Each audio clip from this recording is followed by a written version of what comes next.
Hey guys, what's going on? We're back on the live stream. We're playing NIER Automata. Alright, hold on, let me get out of this pause screen. I haven't played this game in a little while. Hey, Scoobrun's already here. What's up, man? Ugh. Man, it's been kind of a long week, but also went by really fast. Kind of strange. Yeah, what's going on in Brazil, man? Yeah, I heard you guys bought like the Chinese vaccine, and then the Chinese announced out loud that yeah, our vaccine doesn't work real good. So yeah, I'm glad you're doing well, Scoobrun. Okay, all right, so we're back on with NIER Automata. Let's see. I've actually never looked up at this resource thing before. Yeah, Scoobrun says he doesn't know what's going on. Do you ever feel that you know more about American politics than you know about the stuff going on in Brazil? Oh, while you're here, yeah, let me show you this glitch I found. Yeah, it's not that important of a glitch. Is this? No, it's right here. Okay, let's see if I can distance it right. No. Sorry, I'm missing it. Oh, here it is. Let's see how long this goes before it fixes itself. Yeah, that was pretty good. Yeah, so I think the character's trying to roll, but it has like collision detection issues with this furniture. So yeah.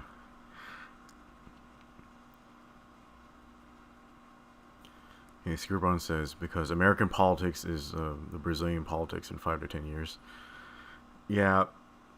Wow, I didn't think it just gets stuck this long. Okay. Yeah, it does the same thing if you don't roll. Um. Yeah, I wonder what else could cause this. Oh God. Okay, well there we go. Hey, okay, welcome to the stream. Apparently, I still have this cough. Yeah, so it's very cold in my apartment right now, which is well, that's very weird for Texas at this time of year. But yeah, I cooked a steak for dinner, and my parents gave me like a whole bag of onions, so I thought I would, saute the onions in there with the steak. That was a fatal mistake because it made my steak very bitter, so that's a little unpleasant. And now my whole fucking apartment smells like burned onions, which is very unpleasant. So I have the windows open. That's why it's so cold in here. Oh, I have to call it a coof. Yeah, yeah. I can't call it. I have the China cough or something. Like you wouldn't believe the lengths YouTube goes to protect the Chinese Communist Party. Very weird. Okay, let's see what we were doing. Yeah, so while you guys were away, I went and found some hidden pod programs. They're not available until Route C. Yeah, so I have 100% pod programs now.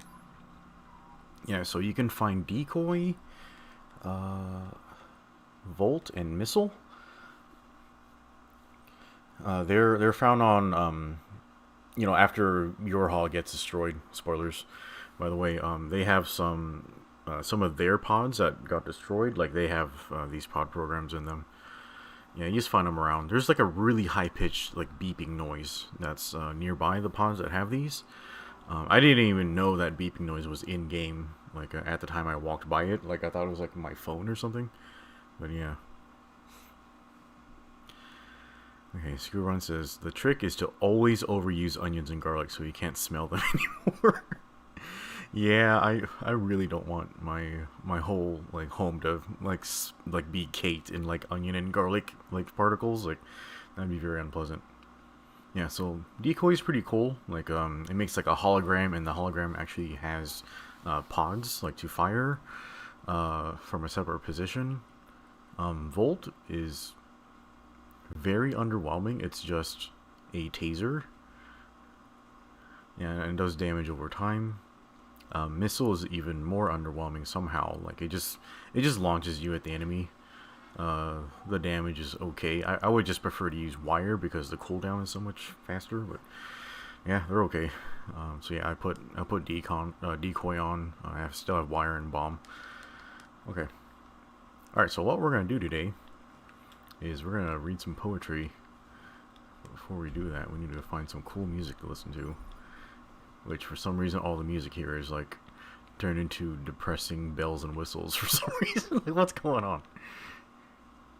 Oh wait, is this actually coming down? Huh. Let's see, where's a place we can go that has good music? What is... Okay, we still have to go to the giant structure. Let me see. Map road.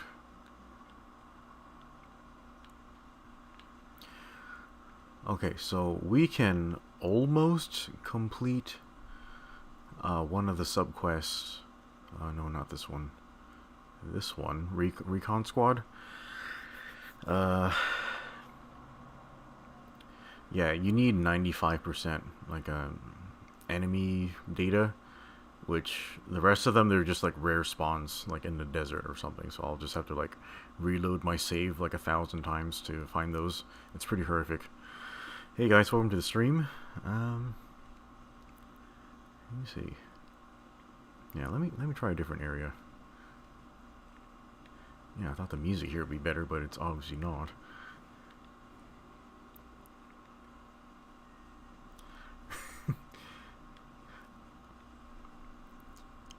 Yeah, I think they got zombified after Eve just freaked out and like just kind of destroyed the network.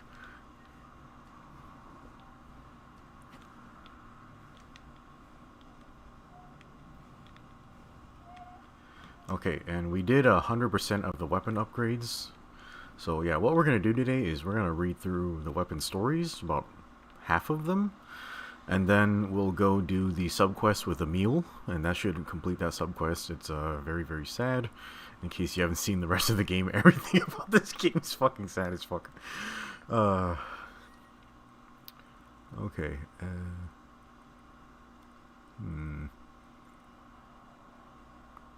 The tower?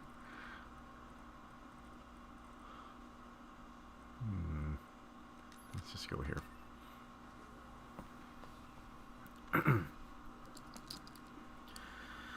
Man, this day just disappeared on me because I spent the morning just farming for drops in Monster Hunter. What was I doing? I think I was getting great Izuchi tails. So I made 3 grinder jewels. I'm surprisingly very poor in Monster Hunter now. Then I took a long nap, wherein I had a dream about doing a speed run against Great Izuchi. That's a very stupid dream to have. Yeah, and then I went on a walk and ate my steak, and now we're here, like live streaming the game. Yeah, Sugarban says the saddest part of NIER Automata is Square taking 4 years and a review bomb to patch the game-breaking bugs. Well, have they implemented it yet? Because I obviously didn't do an update. And then, yeah, we don't even know if they did a good job with the patch yet.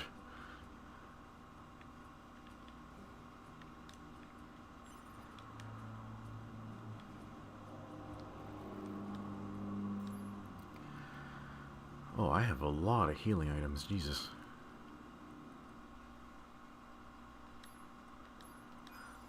What? Cures control anomalies. You know what? I wonder if I could have used this against 9S when he was hacking me at the last part of Route C. Yeah, I guess we're on Route D now.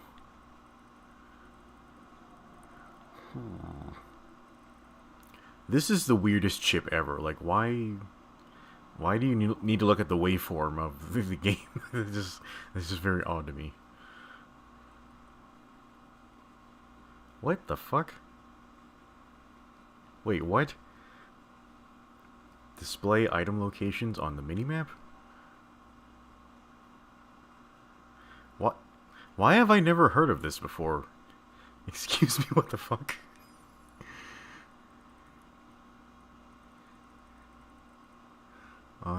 Oh, the sound data. I forgot about these. Yeah, so you can buy parts of the soundtrack. You can listen on the jukebox. Yeah, also I have $6 million for like no reason. Okay, let's try out that what the fuck? Why do I have set B on?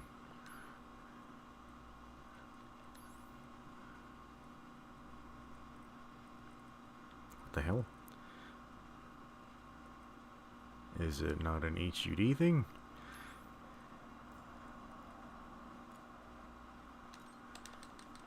Okay, does this shit actually work?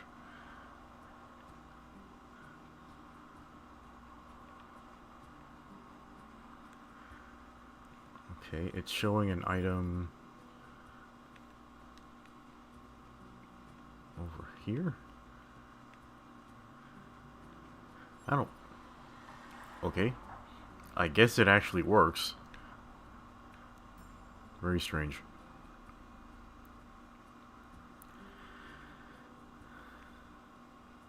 Yeah, I'm not counting on Square to patch the game. I'm actually waiting to see if the patch actually breaks all of the mods I have on the game, and then I'll be even sadder. Because, yeah, it was the mods I was getting this thing to work. Okay. Alright, here's what we're gonna do. Okay, let's look at some of these weapon stories. Alright, let's have Uncle Zero tell you guys a story. Scooberon, can you play the bongos for us while we read this poetry? Okay, so we're gonna read small swords and large swords, and then we'll go do the Emile Subquest, and we'll loop back around for this other stuff. And I know this sounds very unusual to the chat because it's poetry, but like I don't know, I feel like it's kind of an important part of the NIER games. That's just me though.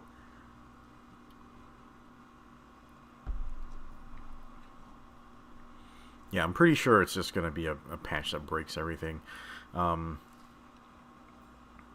Like, are they just gonna bring over the same patch they put on the Microsoft Store? Okay, let's look at these stories. Alright, so last time we read the story for Faith. Start with the Iron Pipe. Okay, let's start with the one that's gonna make me cry the most. God damn it. Okay. Yeah, if you guys saw the commercial that I linked to in the Discord for they made a new NIER Replicant commercial, and you actually see the Iron Pipe in that commercial. So let's look at this. Okay, let's look at the story for this. Yeah, we can hide and show text. Yeah, so you see a man in a hooded jacket holding a smaller non-man. Yeah, looks like there's a lot of snow and smoke.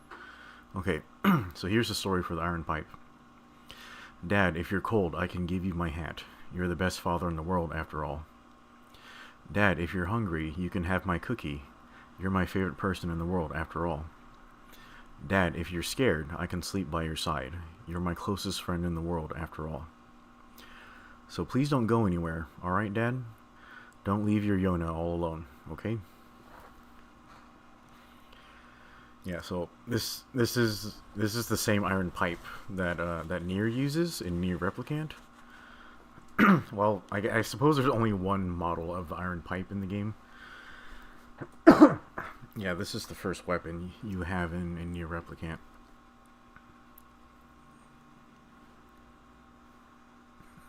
Okay, Scooberon is like trying to undermine my masculinity again, like reading poetry, like using lipstick. It's not lipstick, it's lip balm. It's like military grade lip balm. And then all the flowers I raise like in my apartment. Well, I don't know, like aren't the world's like most renowned like poets, like they're all mostly men? And you know, like who invented lip balm? Like probably not a woman. And I don't know, like Scooberon, have you even tried to raise? Have you ever planted a plant before? Like, come on. Okay, here's the Beast Bane. Okay, what's the picture look like? Oh, it looks like a bunch of royal assholes. That's great. Okay, So the Beastbane story. Once upon a time, there were 3 princesses. The middle princess wasn't very bright, but was renowned by all as a great beauty. Once she came of age, she was married off to the king of a neighboring nation. The neighboring king adored his new wife and treasured her looks above all else. He gave the middle princess 6 new dresses and 8 fresh flowers every day, and his love caused her beauty to shine all the more. The middle princess did all she could to remain beautiful for her king, but she knew time would eventually catch up with her, as it did for all. So after much hard thought, she developed a cunning plan. The middle princess had herself stuffed and mounted so she could remain beautiful for all time. The king wept joyful tears at the sight, but alas, 2 years later, war broke out, and her body was crushed under the rubble of the castle. Oh, jeez. Yeah, these are going to get pretty dark. God, has anyone ever actually had themselves preserved like that? I guess Egyptian kings are kind of like that. Yeah, they don't really display themselves out in public. Oh my god. Okay, yeah. Makes sense. Yeah, like, what's the saying? The wall is undefeated. Okay, here's the Phoenix Dagger story. Okay, here's a nice phoenix. He's being grabbed by a bunch of gropey hands. Like, this might be a depiction of Joe Biden or something like that. Okay. Sorry. Okay, here's the story for the Phoenix Dagger. The girl lay there on the day of her wedding. Her parents and beloved were dead, and she herself had been violated in front of their corpses. Oh, this is a nice bright story. Okay. As she swore to kill those who had done this terrible deed, a shining songbird appeared. Hey, Heavy, what's going on? Oh, Heavy's actually playing the bongos for us. Thank you. Actually, let me see if I can turn up the background music so you guys can hear this music a little bit better.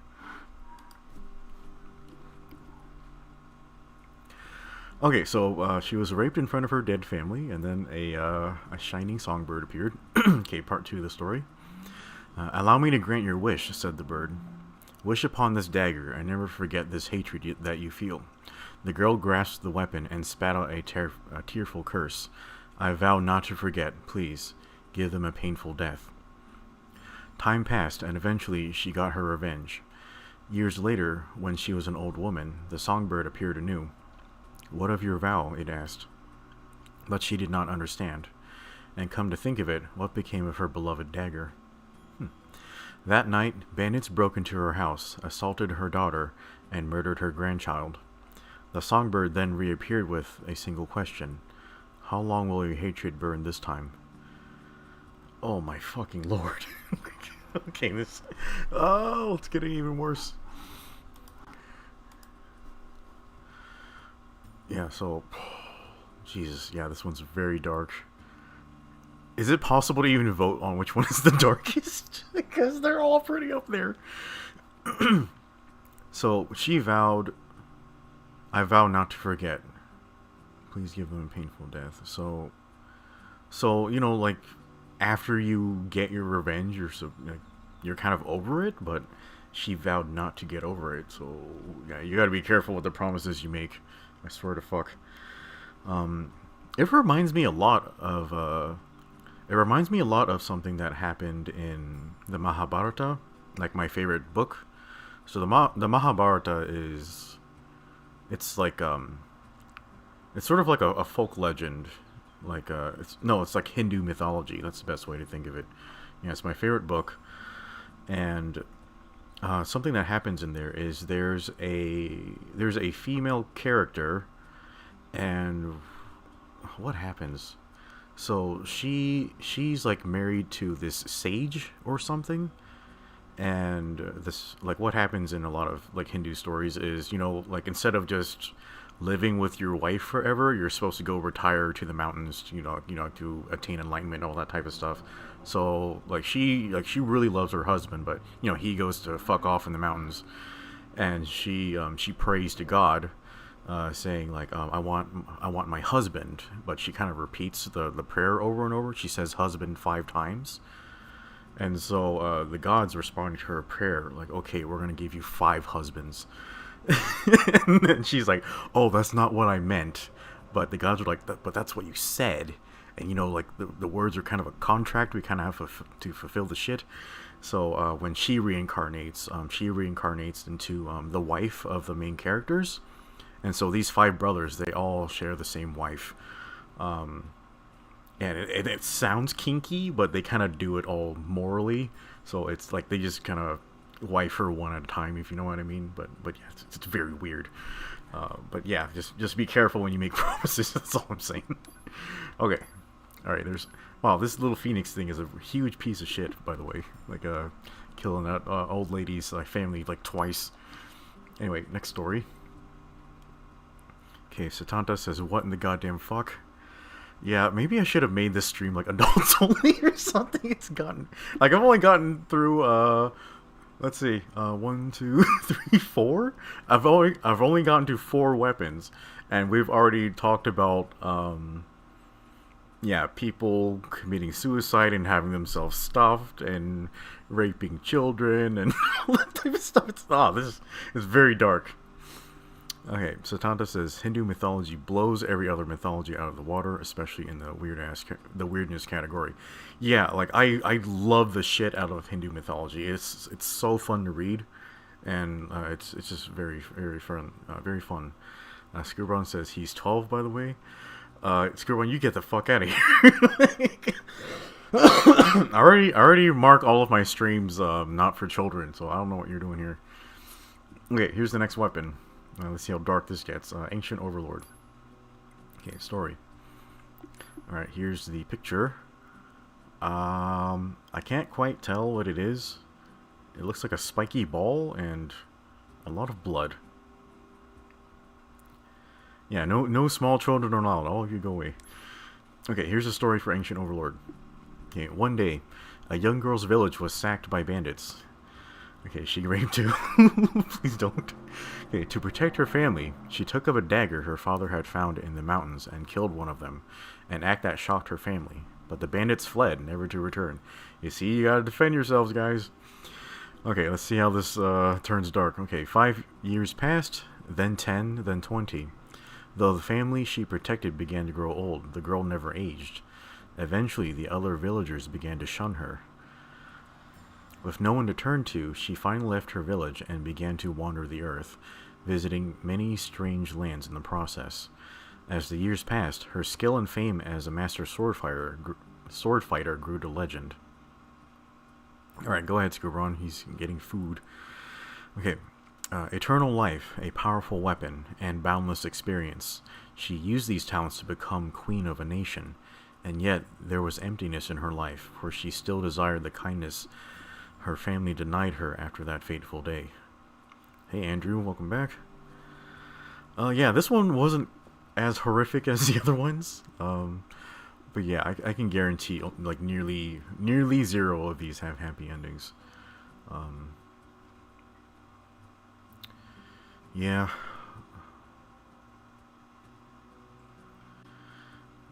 I don't know, man. Like this one, it's just like the primary meaning that people get out of their lives, I think, comes directly from their families, and like just having that type of satisfaction.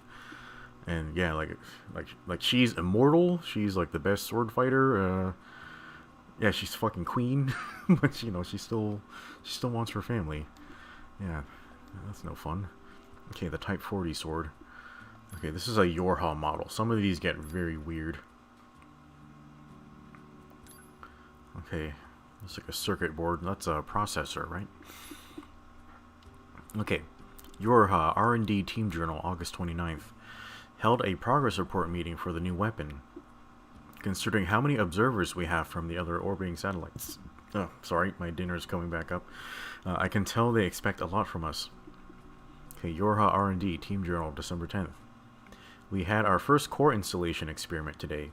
Saw some troubling signs, including issues with unexpected irregular output and core perimeter defenses. Okay, January 8th. The circuits of 3 consecutive staffers burned out after attempting to remove the core's protection. I've requested replacement personnel.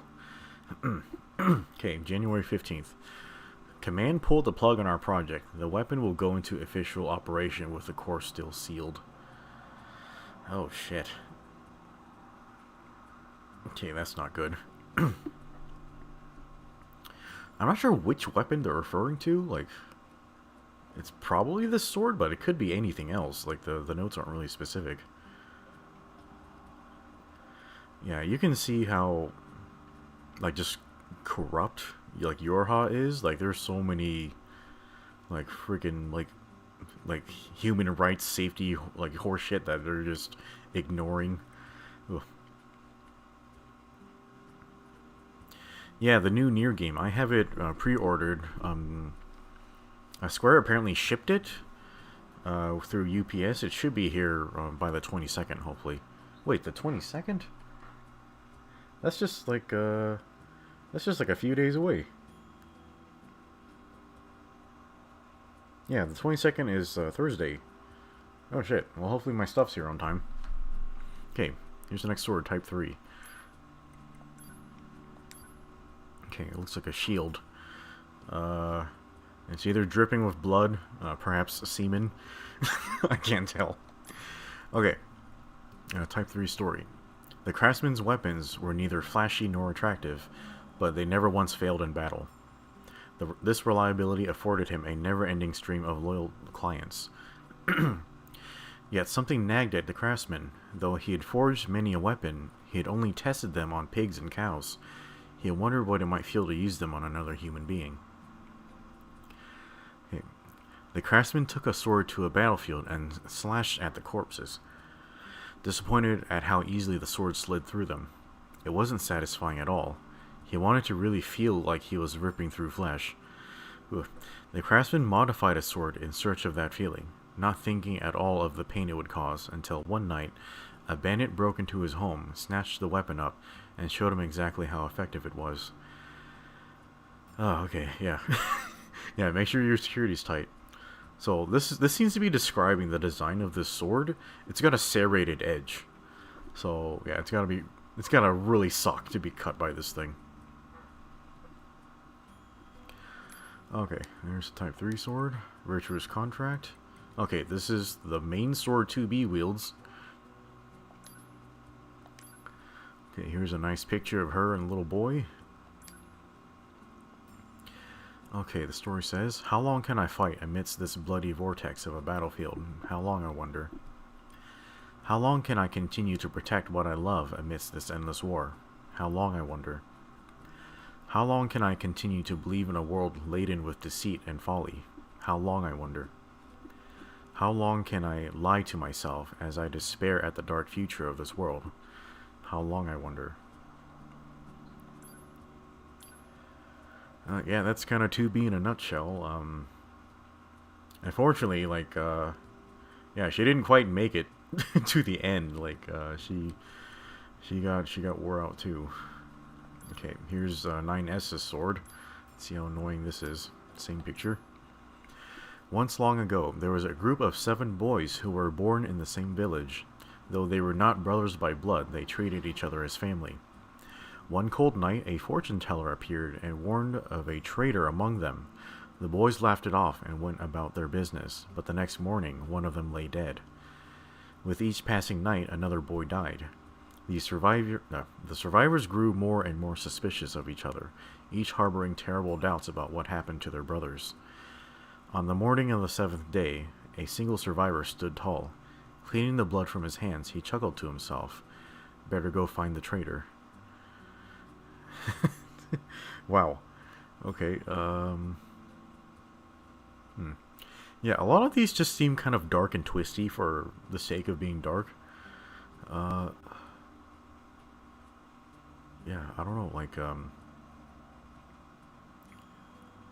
yeah, I guess he kind of killed everybody else in self-defense, but he still doesn't really consider himself the traitor. Yeah, a little weird. Okay, Yorha's blade. This is probably my favorite sword design in this game. It's just very, simple and sleek. Okay.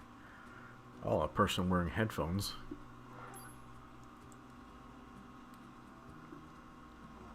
Okay. And a sip of this delicious, expensive water. Okay.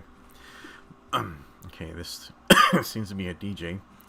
Okay, morning, listeners. It's time to kick off another installment of Listeners' Letters with your favorite radio idol, DJ24D. Now, let's get this day started right, shall we? How's it going, listeners? Yeah, I know. You're all still thinking about that cleanup operation yesterday, right? We may have lost a lot of good people, but it's still our job to get up and get at them, right?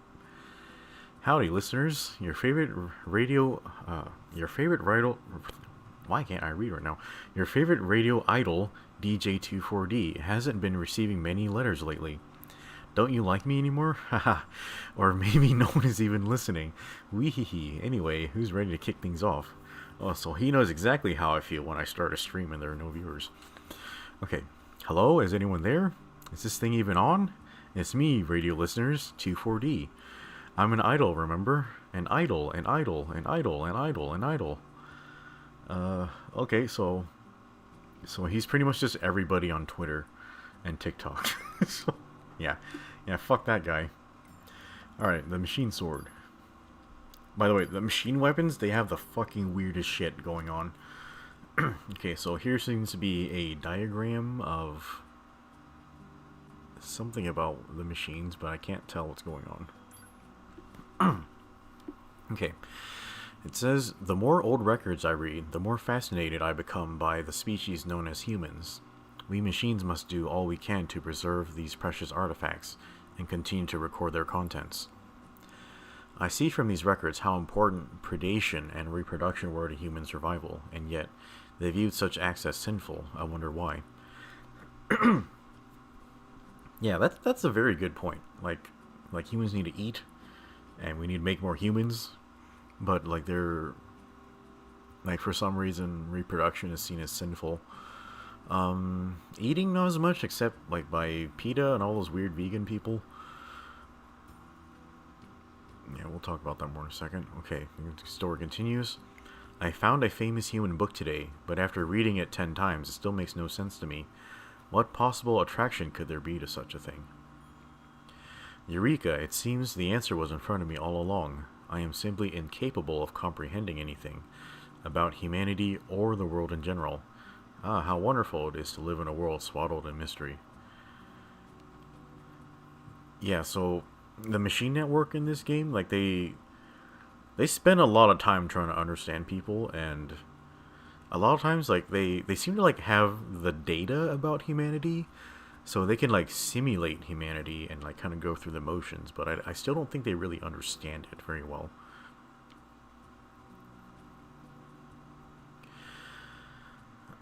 Yeah, so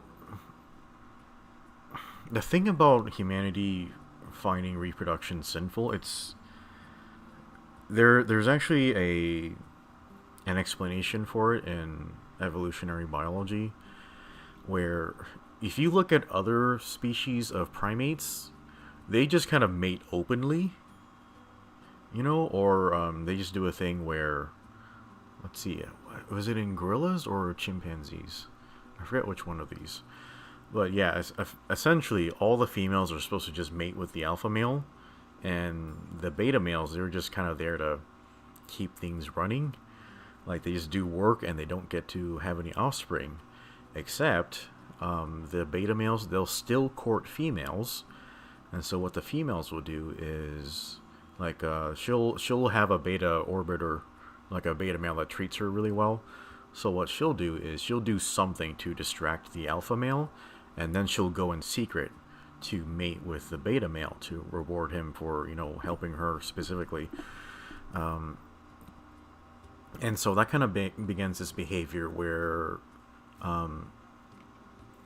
the females need to be able to hide who they're reproducing with, and so you'll see this specifically in human women, where how when other animals, they're in their mating seasons, it's very obvious to the other animals, okay, this female is in heat because I can she is doing all the the in heat mating behaviors, she smells different or she looks different, all that type of stuff. But in humans, when we're ready to mate, it's hidden. We can't tell. and we keep it secret, like a human female can, like she's in, crap, what is that period called? The receptive part, right before she's on her period. I can't remember what it's called, but yeah, when a human female is ready to mate, it's secret. So she keeps it secret from the rest of society, and then she mates in secret with whoever. Like, so usually she'll have a beta male who's like her husband, and he does all the work, he does all the sacrifices, he provides all the resources for her, and then she'll sneak off and mate with like a big old gorilla dude for his better genes, and then she has her beta male husband provide resources to take care of that child, and so because human females, they mate in secret, it sort of makes it so that you're not supposed to speak about or reproduction out loud, and that's one reason why human mating is seen as sinful.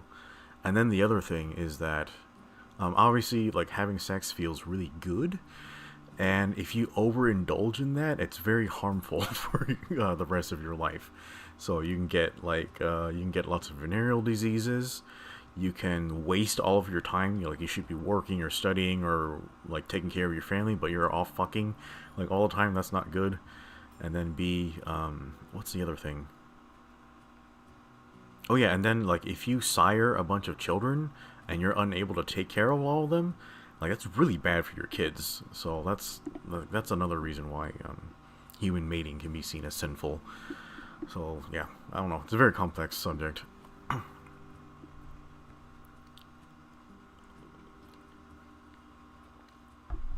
Hey Rick, yeah, that's really fucked up. Also hello. Yeah, so a lot of the theories I'm discussing right here can be seen in the behavioral evolution lectures by Robert Sapolsky. I think the lectures were at MIT, but I can't remember. Yeah, I'll post that playlist. I'll post that playlist in the Discord, just so you guys can look that up later. But yeah, it's confirmed biology, all that type of stuff. Anyway, all right, next sword. Okay, the engine blade. Okay, we have 2 swords left. Okay, I think you all recognize this from Final Fantasy 15. Oh, it has the same picture as the other sword. Okay, it says, a small prince rests alone in a vast, vast bedroom. He wishes his father knew how much he hates sleeping alone, but he doesn't dare to tell him, for the king is a very busy man and must not be disturbed. Okay, it sounds like he needs some royal girlfriends, if you know what I mean. Okay, a king sits alone in his vast, vast office, drowning in affairs of the state. All he wants is to see his family and hug his son, but he cannot, for his every waking moment must be spent in service of the people. One day, while eating dinner, the king asks his son what he most desires in the world. He hopes he will say that he wants them to spend more time together, but instead the boy simply points at a sword hanging on the wall. The ancient sword is considered the sign that one is ready to rule. Someday, the king chuckles. His son faintly smiles back at him. All he really wanted was for his water... wow, am I having a stroke? All he really wanted was for his father to read him a bedtime story. Yeah, guys, spend time with your kids, for the love of fuck. Yeah, I haven't played Final Fantasy 15. Oh yeah, that reminds me. I watched the Final Fantasy 15 movie that they added to Netflix a couple of weeks ago. What was it called? King's Glaive? So most of the Final Fantasy movies are pretty shit. That one was okay. Like, I didn't love it, but they did a better job with it than the other two. So yeah, that was fine. Yeah, I didn't quite care about the characters, and for some reason, what was the main character of 15's name again? Oh fuck me, I can't remember his name, but yeah, he seemed like a spoiled pussy. Like in that movie, he only had like 2 cameos or something, but yeah, I didn't like him. Like from my impression in that movie. Okay, here's the last weapon, the Cypress Stick from Dragon Quest. Ulrich? No. I'm talking about the main character of Final Fantasy 15, not the main character of the movie. Noctis, yeah, that little bitch. Yeah, Noctis is a very cool character design. I don't feel like I like his personality. Yeah, Ulrich, like, it was hard getting attached to him because I couldn't tell, like, if he was from anything else. So I was thinking, okay, this was probably a character invented for the movie, and if that's the case, his character will either A, not matter, or B, he'll die during the movie and he won't matter. So it's hard for me to get attached to new characters introduced in like side stories and stuff. Okay, here's the Cypress stick. Okay, I've never played a Dragon Quest game. Okay. It says, I was in a dead sleep when Mum started shouting. Wakey, wakey, she squawked. Rise and shine. Today's a very important day. Today's your first visit to the castle. Annoying, right? But I got up anyway. Today's my 16th birthday, and I have an audience with the king. Mum's apparently worried that he'll charge me with some big important task, so she gave me a cypress stick for some reason. Pfft, like that'll help. As we walk to the castle, Mum keeps babbling about how excited she is and how she's been waiting for this day. She told me the story 1,000,001 times, so I just keep quiet like always. When we arrive, I see my friend coming out of the castle. He's 16 too, but his fearless gaze makes him look like a legendary hero to be. I'm sure he's got a lot to live up to. My dad's just a carpenter, so I've got it easy, huh? Yeah, I'm sure that didn't work out the way he thought, but yeah, I've never played Dragon Quest, so I don't know about that. Okay, here's the next set of weapons, the large swords. Oh, I didn't even look at the Phoenix sword one. Okay, given how the Phoenix dagger was, I'm not looking forward to the Phoenix sword.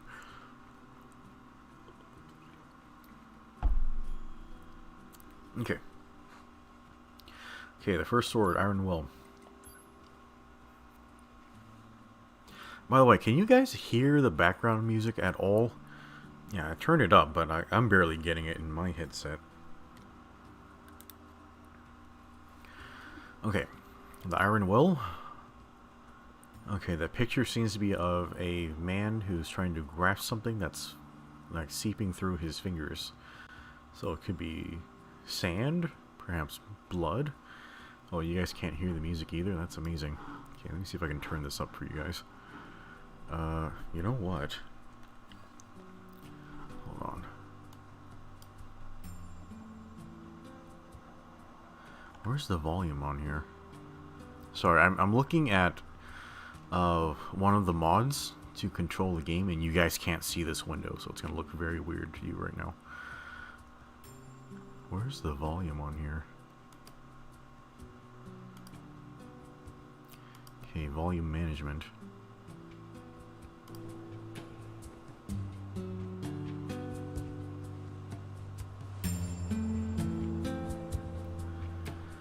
Oh, I guess I did have the volume turned down a long time ago. I never turned it back up. Wow, I'm a big dummy. Great. Okay, can you guys hear that now? Okay, we should be able to hear this now. Wonderful. Okay, weapons. Okay, big sword. Okay, thanks guys. I've had it too low for like 3 live streams. Okay, here's a story for the Iron Will. Okay, it says, the sword's blade, dulled by years of idleness, was, as its name implied, a mere iron hunk. Its blood-drenched youth was little more than a series of rusted memories, which grated against its pockmarked steel. Who could wield this hunk of iron now that its edge was gone? Who might love it when all it could do was bash dully against a foe instead of cutting through flesh and bone? Who would devote themselves to such insanity? The sword sighed softly, pleased to finally be at rest, but before it could peaceably crumble into dust, a group of power-hungry fools took it up and denied its reverie anew. Red rust was the weapon's tears. The blood, fat, and muscle it tore through was proof of its curse. Now, let it hew bone once more, let it ravage flesh. Let it do all this and more as atonement for its sins.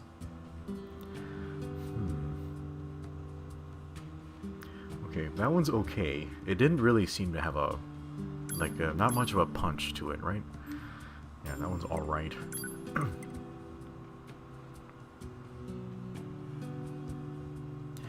Yeah, so in this story, like, we don't really know if the sword is sentient or if the writer of the poem is just he's just anthropomorphizing the sword and kind of speaking as though it's conscience.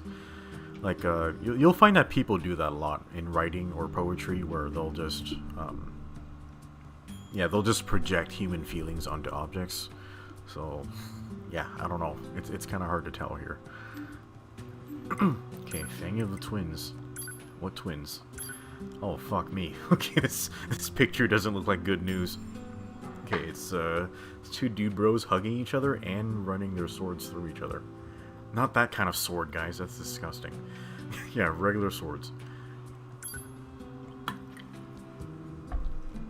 Okay. It reads, twin souls were sacrificed to twin gods and bound to an unbreakable dual-bladed axe. Whenever nicked or damaged, it would instantly repair itself. The two blades would never part. It would be together for the rest of time. The souls in the blade yearn to be as one, to grow old as one, to fall in love as one. It is why we both love the same person. It is why we both love the same person. Okay, I don't know who we is. Okay, I am myself. I am myself. Look at me. Look at me. Give me love. Give me love. Stop copying me. I'm not. We are together. We are one. Love or life or death. Even if we kill our foes, and if we kill each other, our two bodies will be as one for all time. Someone separate us. Oh God, please, someone help me. It cuts off right there. Yeah, it does look a lot like the Ifrit DS's axe, doesn't it? Yeah, like, some people are very glad to be very close to people. For others, it's kind of torturous. Yeah, not fun. Okay, Beast Lord. Okay, oh, it's the same princesses. Okay, so earlier we heard the story for the middle princess. Let's see who this is. Once upon a time, there were 3 princesses. The eldest princess was thought by all to be the most brilliant woman in the kingdom, and she sat upon the throne of her homeland as their queen. The new queen raised a mighty army. To afford the endeavor, she taxed her people, and in turn they were given jobs in new factories created to support the war effort. People worked, money flowed. As the army grew strong, the demand for factories grew with it, and then the cycle repeated. More work, more money, more work, more money. The queen's plan proceeded just as she had envisioned it. Well, it sounds like capitalism to me. To further strengthen the kingdom, we were converted to machines to enhance our output in factories and the military. Our queen in turn became the control system that rules us to this day. Yeah, that is sort of the end outcome of capitalism, in my opinion. Well, not the end. Oh, sorry, I kind of knocked over all the shit on my desk. So there comes a point where capitalism demands like a high enough level of efficiency where people just kind of lose their humanity, I suppose. Like, I definitely felt that way when I was working overtime, like 50 hours, or wait, how many hours was it? I was trying to make $5,000 because someone in my family asked me for the money. Yeah, I felt hurt. Like, I just felt like not human anymore when I was working that much overtime. But that's not the end state of capitalism. Technically, it should be post-scarcity, which, like, by the time you reach post-scarcity, it means like there's not a limit on resources or labor anymore. By that point, you kind of don't really need an economy. So, like, I don't know. It's kind of far out there, so it's hard to theorize about. But yeah, she sounds like a really good queen. Yeah, she's doing it right. Okay, Satanta says, working from 9 to 7. He doesn't want to do that ever again. I was working like 13 or 14 hours every day when I was doing overtime. And actually, now that I think about it again. Like, when the year started, like 2021, the smartest employee on my team left, so I ended up having to do all of her job plus mine. So I was working like 14 hours every day for like 2 months, and that shit almost fucking killed me. And I'm not exaggerating when I use those words. Like, I'm diabetic, and so I need to have a very specific like exercise, diet, and sleep regimen, or else like my health just starts getting really fucked up. And yeah, I felt like I was dying like during that time. It's not fun. Anyway, okay, Phoenix Sword. Oh god. Alright, well, the sword looks cool. Hopefully the story is not as fucked up as the other sword.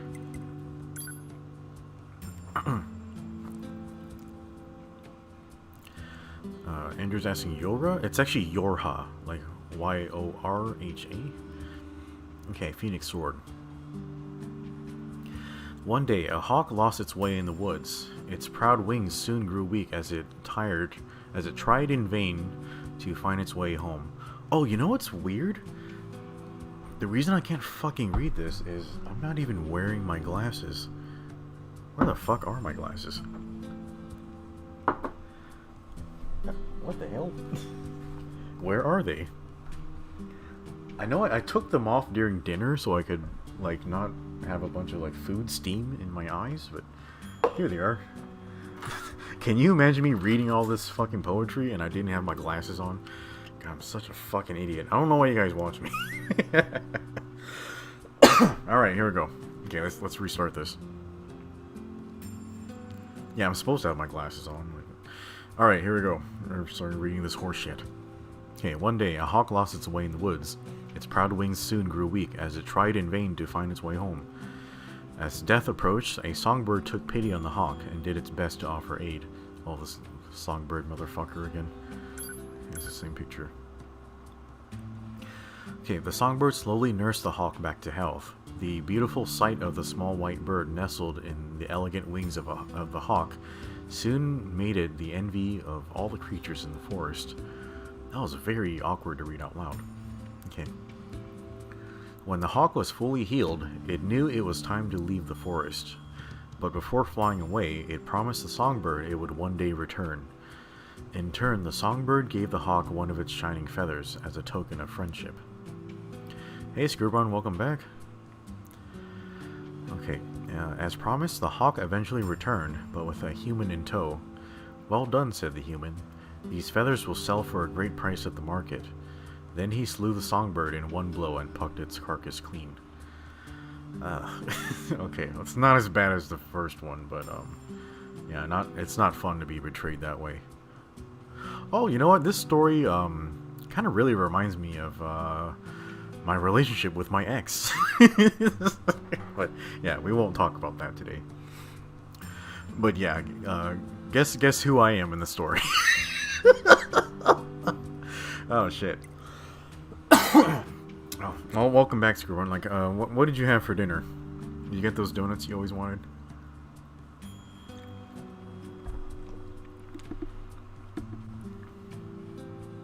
Actually, why do you guys have donuts in Brazil? Like, I'm sure there's donuts everywhere. Yeah, what are the pastries in Brazil like? Sorry, I'm gonna apply more lip balm because it's fucking dry here in a desert. I live in a desert, guys. It's Texas, okay? So I need lip balm. Yeah, Screwbun will insist because I'm getting ready to suck a dick or something. But yeah, Screwbun lives in Brazil. It's like a fucking rainforest or some shit. Well, you know, he's explained before that it's got a lot of varied climate, but yeah, it's very dry where I am. So you know, shut the fuck up. Okay, Type 40 blade. This is my favorite greatsword in the game. Yeah, in Vietnam, all the pastries are technically French, I think. So literally, like, all of the baked goods in Vietnam taste exactly the same because they all use the same ingredients. They're all just different shapes and colors. So yeah, it's baked goods are kind of weird in Vietnam. Okay, the Type 40 blade. Okay, more Yorha bullshit. Okay, Development Journal, 0504, Takata. I've come up with an incredible idea, something no one has ever done before. I'm going to start testing it out first thing in the morning. Okay, 0704. The boss turned down my idea of infusing metallic alloys with magical elements. Thrice damned fool, doesn't he see how much money we could make from this? Okay, 1201. Things aren't going well. My hair is falling out. I think it's the stress. I've got to find a way to make this project succeed, and soon. Okay, 1215, Fujita. I looked over the data, but couldn't work out the problem. I'm not giving up, though. With Takata dead, it's up to me. I'm the only one who can carry on his work. Ugh. Yep, that sounds like R&D to me. Okay, the Type 3 blade. Yeah, there's too much horse shit going on this sword. Yeah, a sword like this, it would get caught on like fabric and stuff as you're cutting through, like whatever.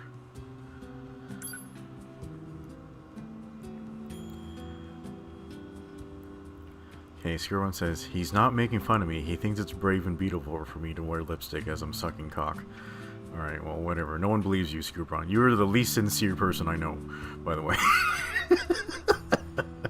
Okay, Skirwan also says, we have plenty of French and Portuguese style pastries. Alright then. Okay, continue with the story of the Type 3 blade. Okay. The Great Sword was known for intense pain. The intense pain in oh god, I'm falling apart here. The Great Sword was known for the intense pain it inflicted upon its victims. This is what drove the man to carry it despite its weight, for he knew it would make others fear him, and thus could he avoid needless conflict.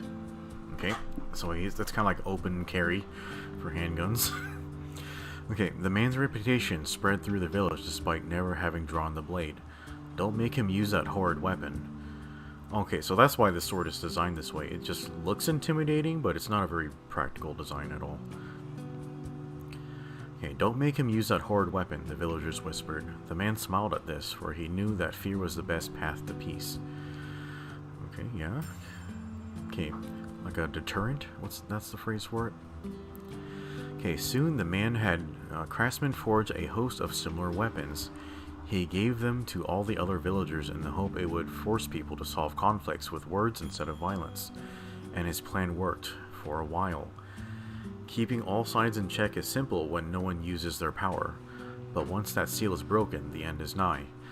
Thus did the peaceful village transform itself into a living hell over the space of a single night. Yeah, this is a... Yeah, Satanta says this weapon is a deterrent analogy. Yeah, that's pretty much what this is. So, deterrents or threats, they only work so much until, like, somebody actually crosses a line and there's violence. And then all of a sudden you have this level of violence that's been escalated just by the amount of power that's being wielded. So yeah, that's kind of a problem now, like, with all the nuclear weapons floating about. Yeah, eventually somebody's just, like, not gonna give a fuck. And yeah, they're gonna press that button. I wonder who that'll be. Yeah, I think I know who. But, yeah, probably... Yeah, I won't say it out loud, but I think you guys can guess. Okay, here's the Virtuous Treaty. This is 2B sword.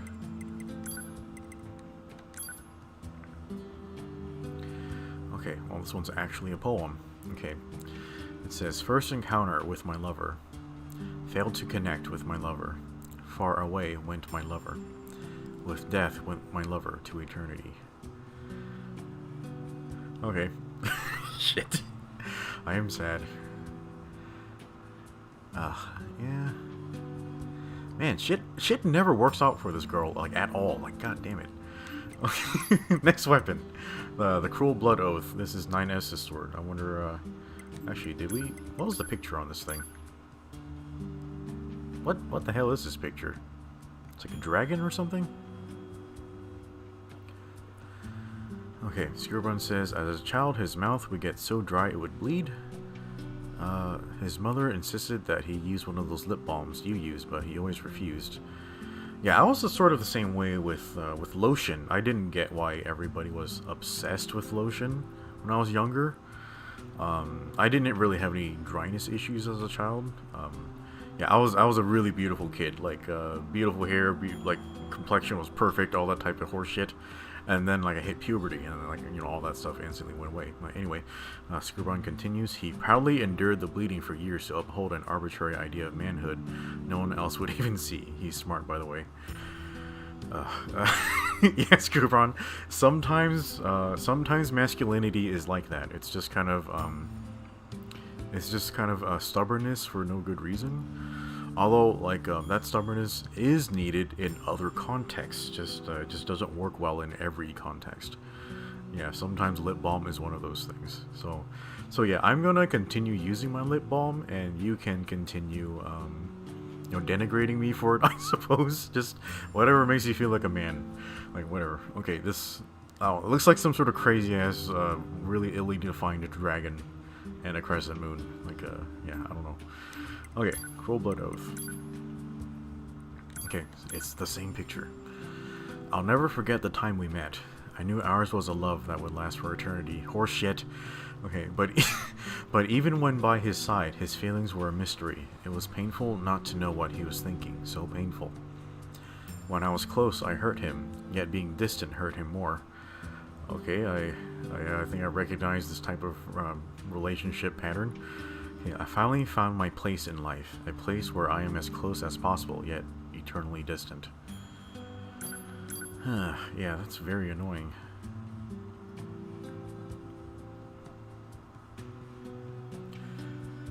Yeah, what is this? The Hedgehog's Dilemma? You need to be close to people, but being close to people causes people to hurt each other. Hey, Scribbon says, I'll dutifully denigrate you, my friend. You can count on me. Of course, you'll always be there for me. Okay, yeah. Yeah, the Hedgehog's Dilemma I've always found to be a very immature problem. Like, what you can do is, like, why don't you just ask people, like, hey, like, I want to be, like, close to you, but, yeah, what do you want? Like, just say that. Like, what do you want? And then, like, you'll know exactly what that person wants and how to make them happy. Like, doesn't that work? Like, I know sometimes people have no idea what they fucking want, or what they need. Women mostly, they're like, oh, I want you to buy me a new car and pay my rent and all this jewelry and pay for manicures and shit.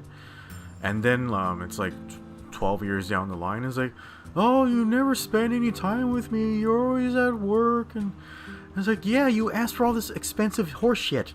Like, how do you, like, I have to work extra to afford it. It's like, oh, you wanted to spend time with me, the whole shit? Like, oh, like, you gotta pick one or the other, because, like, I can't do everything, you know what I mean? Like, just, like, I don't know, that's just one of those things. Hey, Mr. Weasel. Okay, Satanta says, nope, gotta be derp like an Evangelion. Yeah, those, oh, man.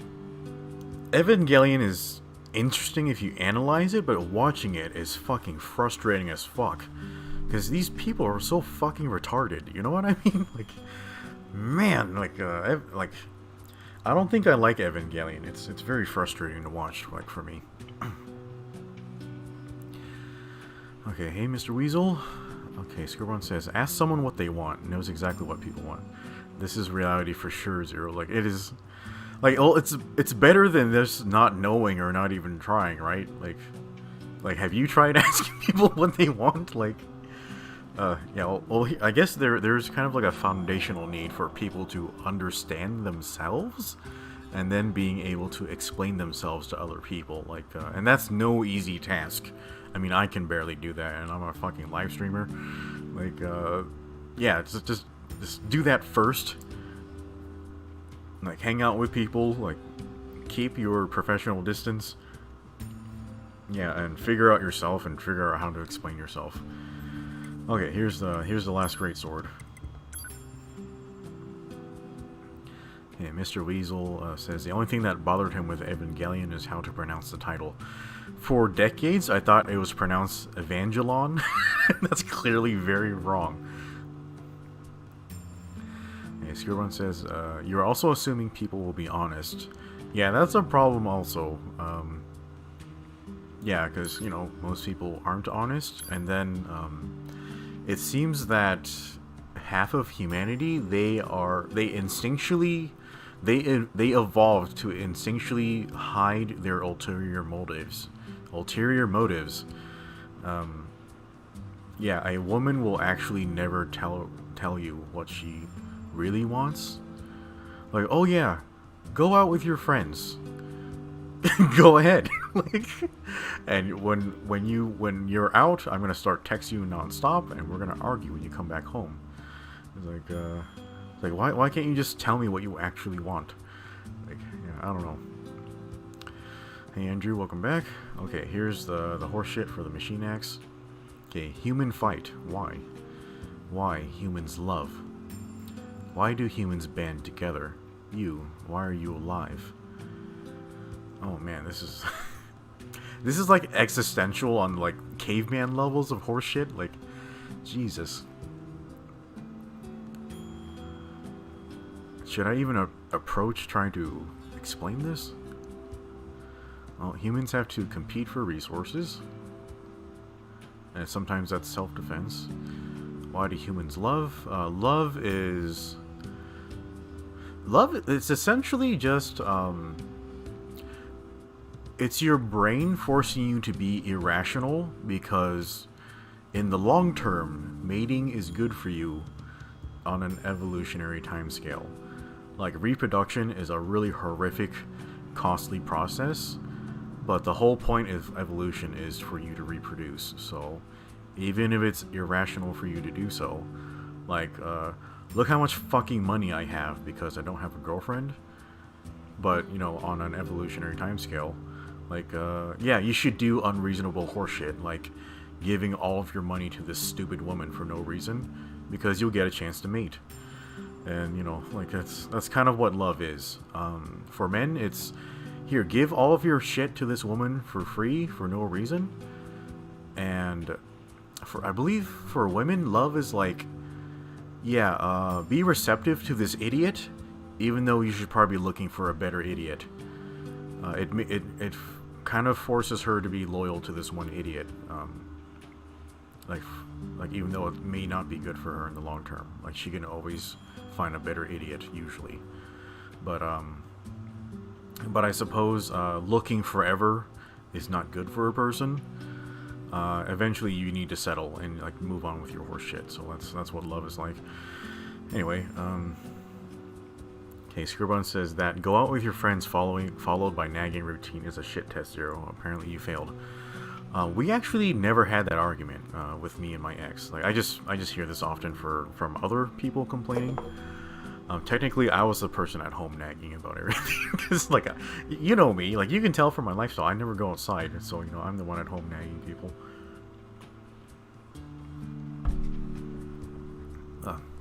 Anyway. Okay, that's all the machine weapons. So, now what we're going to do is we're going to do the Emile Subquest, and then we'll come back and read the weapon stories for the spears and combat bracers. Okay, so let's save our shit. Okay, and I actually want to do the Emile Subquest as A2, so we're gonna have to continue the story until it allows us to switch over. And I can't do chapter select because that will reset the subquest, so that's very annoying. Okay, let me adjust the volume back down. Okay, let's go.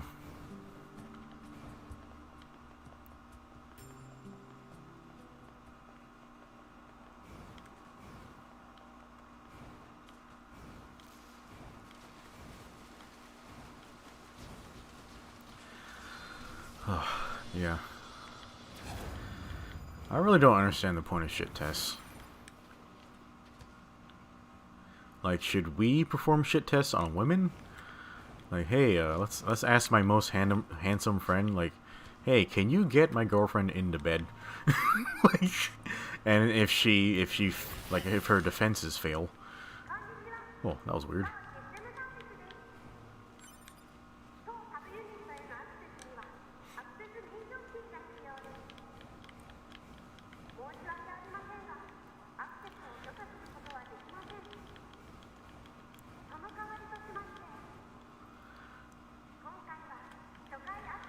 Okay, Skillborn says he's single now. One of his non-negotiable restrictions is no living together. He'll probably remain single. Yeah, yeah. Yeah, I am also I'm very suspicious of cohabitating with a woman. Like, just because, like, things get escalated on a legal scale. And, like, there are really no protections for men, like, in that circumstance. Okay, Jacob says, shit test. He heard that from MGTOW peeps. Yeah, so MGTOW, they tend to be very well-versed about male-female relations. Although, their understanding of it's very, very skewed, like, in their favor. Like, it's kind of an ego thing. Like, I tend not to like MGTOWs because they kind of have ego issues. And, yeah, but, you know, they spent a lot of their lives being very hurt by women, so I guess having an ego is kind of a response to that, but, yeah, whatever. Okay, go to the recovery unit in the forest. Oh, Jesus. Okay, great. Okay, we're gonna go teleport over there.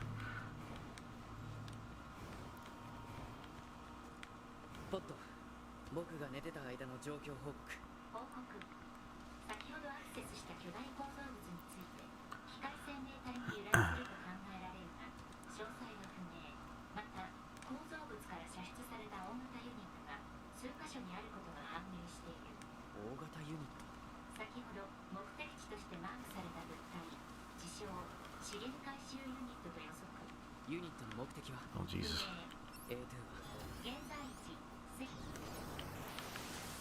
I'm sorry. I kind of needed to hack this thing because you can actually use it in the arena. Oh, fuck me. I think I did the wrong thing.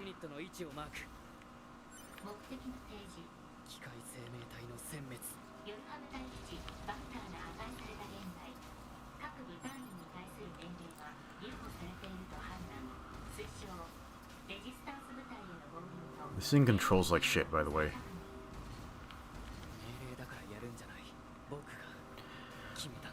Yeah, oh Jesus.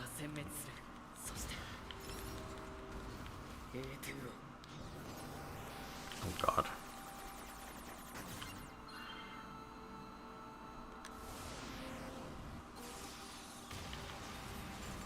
Oh Jesus, everybody's dead. Oh no, I can't fit in the hallway. Oh shit. Oh,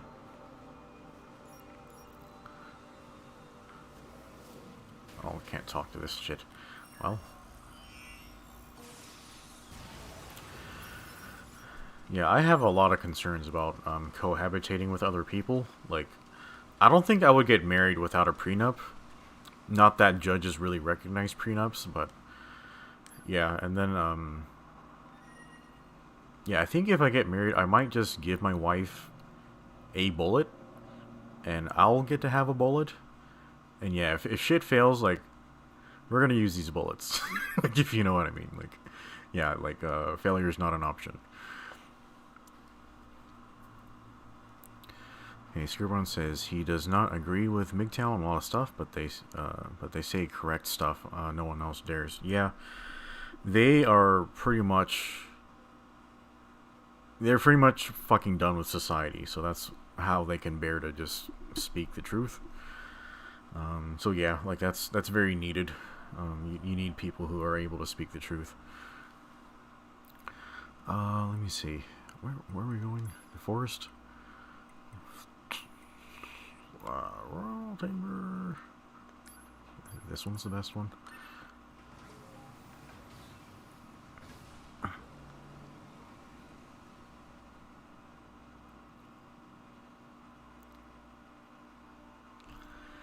Okay, Satanta says, as someone who has been married for a good while now, it kind of feels odd to be in this conversation. Yeah, I mean, as long as she's happy. Like, also, she's probably secretly planning something. Women are very good at hiding their emotions. Like, either they're very good at it, or men are just too stupid to notice. It's probably a combination of both. Okay, Scribbon says, this stream will be used in your divorce as evidence. Yeah, probably. Like, it's a good thing my my YouTube persona is anonymous. Yeah. Yeah, not that that'll count at all. Oh fuck, I almost jumped off this cliff.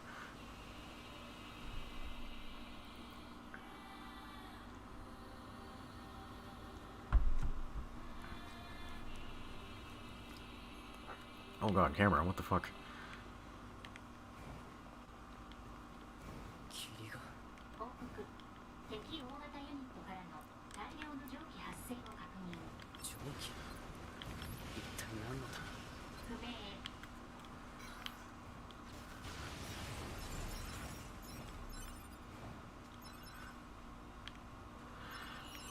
Okay, Skurwan says he literally spilled juice through his nose when he said that she was planning something. Oh, she's female. Of course she's planning something. Like, they always got something up their sleeves. Their little greasy sleeves. Yeah, I remember one of the last conversations I had with my ex. Like, she was like, what was going on? So essentially, she wanted to exit the relationship because, like, you know, she was done using me, so she wanted to move on to a different relationship. And she was kind of like, she was sort of calling me stupid, like, towards the end of it. Like, I was trying to console her because she was having a bad day, but she was like, man, oh man, it was so obvious that I was having feelings for another person. Why didn't you notice? And I was like, I was literally killing myself trying to take care of you. Like, and you're calling me stupid? Like every day was a fucking disaster, and she dares to... Like, she couldn't even, like, know when to drink water when she was dehydrated. That's how incompetent she was. And then she turns around and calls me stupid because I didn't know all the shit she was lying to me about. Like, can you tell if somebody has ulterior motives if you're spending your entire day trying to fix their lives and trying to keep them from dying? Like, that's, I don't know. That's just kind of what life is like for a person in a bad relationship.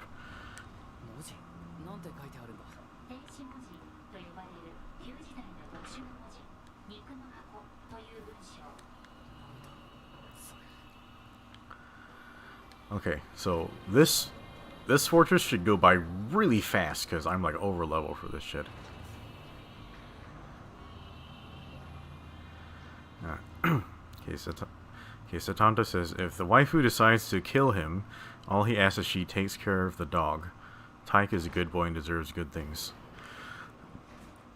Satanta, I hate to inform you, but there are lots of women who have their husband's dogs put down after they separate. So, yeah, don't let your wife murder your dog. So I recommend making arrangements for your dog. Like just put it in your will or something. If you're alive, if the dog is alive by the time of your death, he goes to your best friend. Just something like that. Yeah, make arrangements for your animals.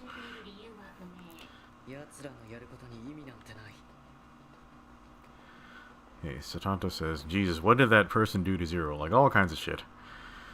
Okay, Wolflord says, helps justify an excuse for that type of action. Those kind of folks are severe narcissists. Yeah, she was a classic narcissist. Jeez, I'm like one-shotting everything.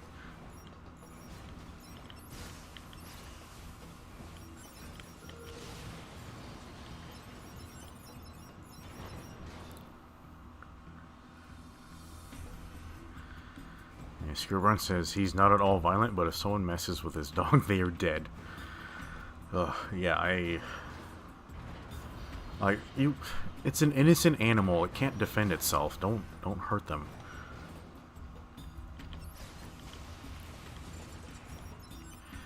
Hey, Jacob says that's why he would rather be single.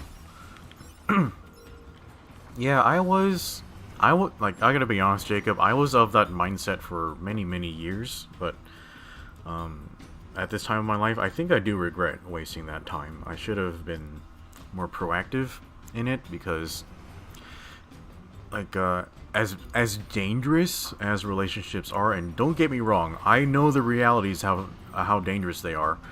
People, like thousands of people, die every day just because their relationships fail, and they're mostly men who die. But if you give up on relationships, you're essentially giving up the future. Everything that's good about you as a person, it comes from your genetics, like, and your life experience. So if you don't have children, all of that gets lost. Yeah, and then the future is just left to, like, these horrible communist fucks. And, you know, like, I'm not willing to give up the future to them. Yeah, fuck those people. Oh god, there's a suicide bomber over there. Oh god, ah! Oh, that one got me, you pieces of shit.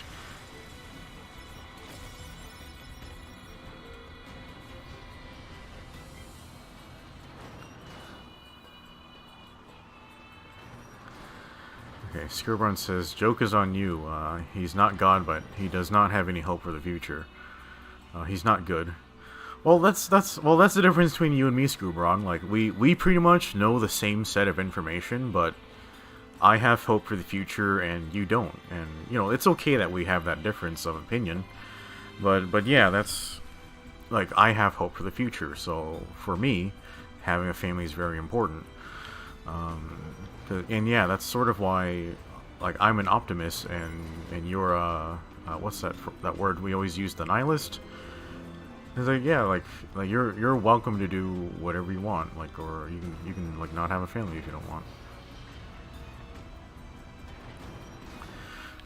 Jacob says, is having a family the end goal? Not necessarily. Like, I wouldn't really describe having a family as the end goal for a person. It's just something every responsible person should do, generally. Because if you love your family, like, the most important thing you can do is continue your family. Like, you think good people just come out of nowhere? They just fall out of the fucking sky? Like, no, good people come from good families. So it's your responsibility as an individual, as a part of society, to, you know, like, continue your family. Like, your family is the fundamental building block of society. Yeah, and, you know, like the world isn't gonna end with me. Like, hopefully, like, I want the world to go on even after I die, and the world will be better off if it's filled with good people.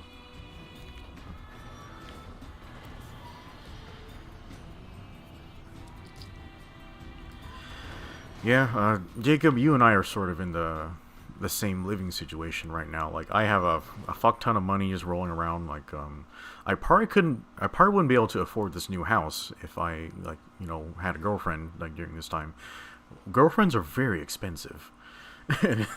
Like, but yeah, like, eventually I do really want a family.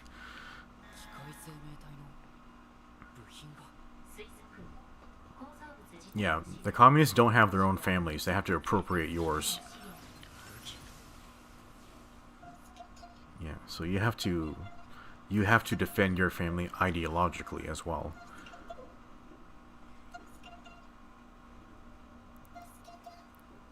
Yeah, Jacob says, dude, he doesn't want to raise kids in this society we have at the moment. Yeah, that's sort of the regret my mother had, you know, because some of her kids ended up being part of the communists that, you know, destroyed her country. Well, yeah, we already talked about that during the live stream, or the previous NIER live stream. I'm not going to repeat this horse shit. Wait, what the hell? Oh, you're still alive.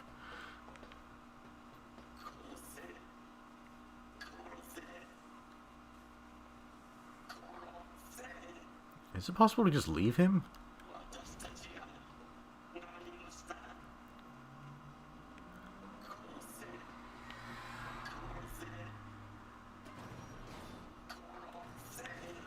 Oh, I guess I could leave, technically. Oh god.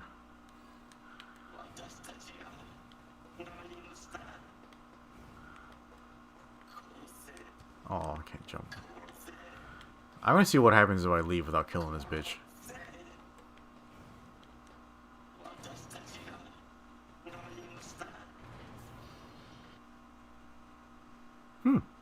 Wait, what the fuck? We got a load screen.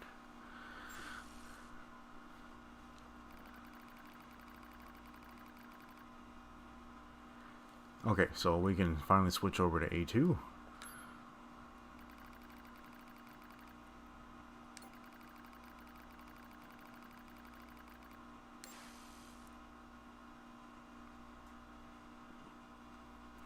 Okay, Mr. Weasel. Oh, what?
Oh yeah, hell, the pipe. Yeah, I really like her walk cycle. It's gold.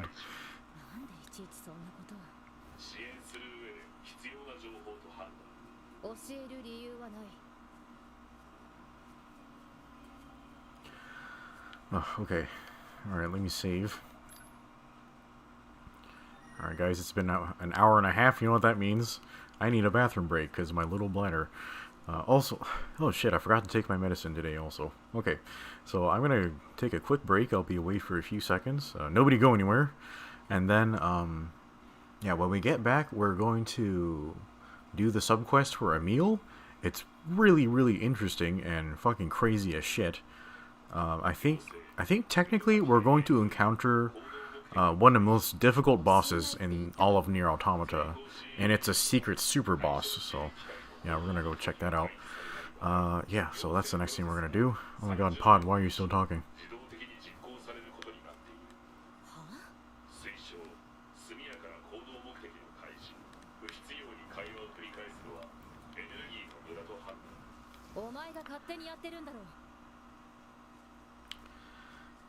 Okay, alright, we'll go on a break and I'll be right back. Okay, no one to go anywhere.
Okay, and we're back. I took my medicine so fast that I don't remember actually swallowing it. Okay, maybe I should kind of slow things down from here. Okay. Okay, Scribbone has an honest question. The commies control the corporations, the media, the internet, the voting ballots. What is the realistic way back? Historically, it is through free speech, but that is gone too. Well, yeah, I know things look very bleak. They are very bleak, but, you know, like, we've kind of done this before, and it took a long time and a lot of work, but you remember the USSR? Like, they had 1,000% control of everything, and yeah, they did a lot of fucking damage, but they still collapsed, didn't they? And I know they're still not completely gone even by now. Like, I heard that in Russia there are still a lot of communist sympathizers over there, or USSR sympathizers, but they still collapsed and lost power. So, you know, like, despite like all of that happening, I still think humanity has a chance, like, in spite of all that. So yeah, I don't know. Like, all I'm saying is, like, me as an individual, I don't have any control over any of that shit. But what I do have control over is myself and, you know, my ability to have a family. So that's sort of the most good I can do. So I should at least just focus on that. So yeah, like, I don't know. Like, yeah, not a lot of choices, but, you know, that's just my position on it. Mike's asking, is Zero on a toilet break? Like a bathroom break? Okay, Satanta says, this is a no honest questions chat. We respect people's rights and not to ask questions or be honest. You only talk about the most recent anime ass you've seen and what food you're currently snacking on. Well, we could do that too. God, what was the most recent anime I watched? Oh fuck, I can't even remember. Yeah, I know I did buy a bunch of Blu-rays, and I was just rewatching a bunch of old movies I've seen. Yeah, I was thinking of opening a theater room in my Discord so we can, like, watch movies together. I really don't know the legality of that stuff, but yeah, watching movies together might be pretty fun.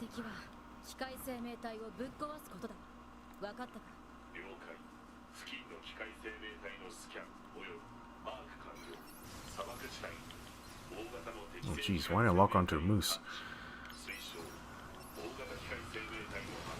Oh my god.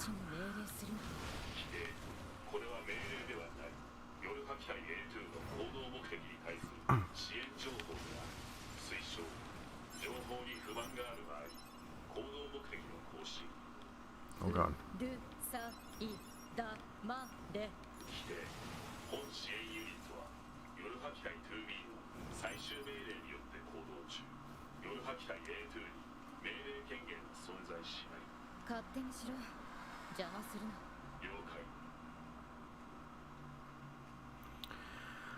Okay, Mr. Weasel says he's eating a chocolate pie. Okay, congratulations. Fam Anduk is asking, what are my PC specs? My PC is really nothing special. God, my processor is a Threadripper 1950 something X. So it was good at the time. I don't know if it's still good. My graphics card is the most basic graphics card I could get with 2 HDMI outputs. It's I think it's a GeForce 1050. It's super basic, so I need to replace it soon. Otherwise, yeah, it doesn't really have anything too special going on with it.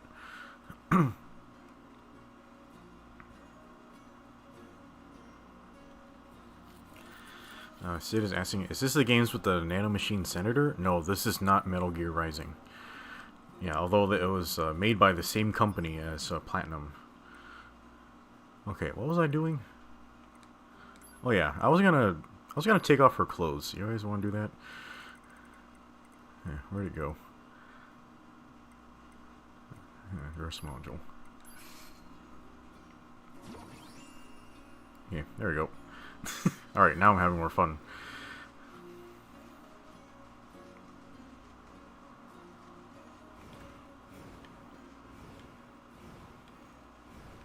Okay, Mr. Weasel manually retracted his message. Yeah, I'm pretty sure that's a manual thing. Yeah, I was thinking of playing Metal Gear Rising, but I don't remember if I've even bought it for my PS3 yet. Oh, that reminds me. I need to buy Dragon Guard 3 before the PS3 store, the PSN store shuts down for PS3 in July. Okay, what are we doing?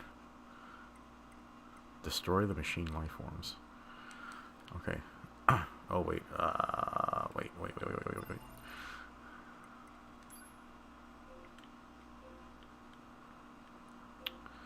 Oh shit, I'm so fucking lost. Oh shit, Emile's gone. Okay, we'll continue for a little bit. See if I can get Emile to show up again.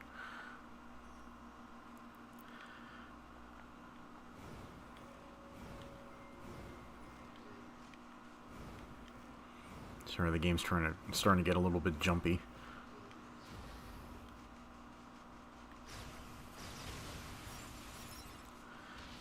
This gun is way overpowered.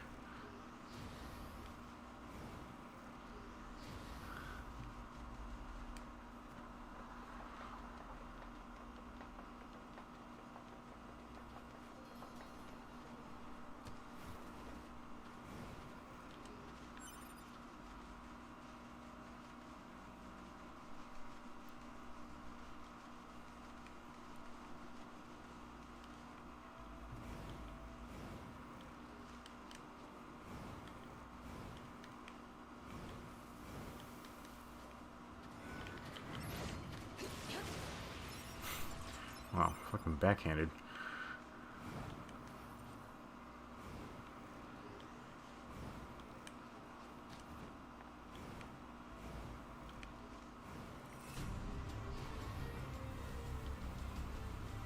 God, I've always really liked this desert theme. God, I wish Monster Hunter had, like, sand physics like this. Monster Hunter, it's always been, like, the environments are just, like, grainy and, like, muddy textures, ugh.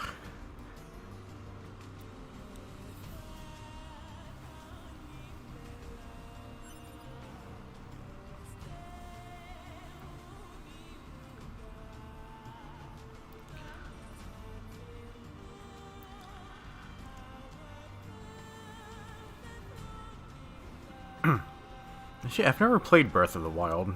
Like, did it have, like, sand textures and stuff? Or sand physics?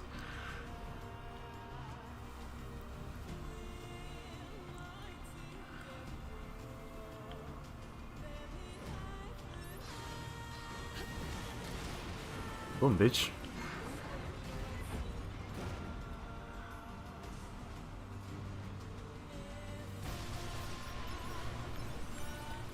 Wow.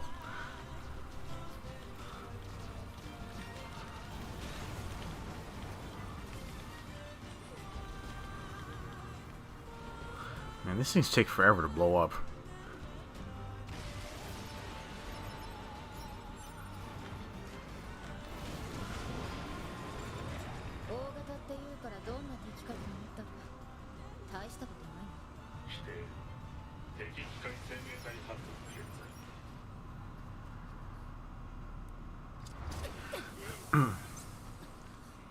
Okay, let's see what this boss is like at level 99.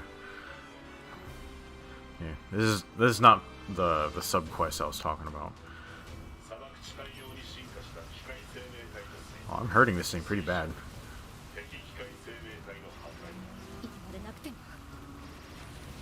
It's got a barrier. Holy shit. Wow. Ah, whoa. Oh god, oh god, oh god. Oh.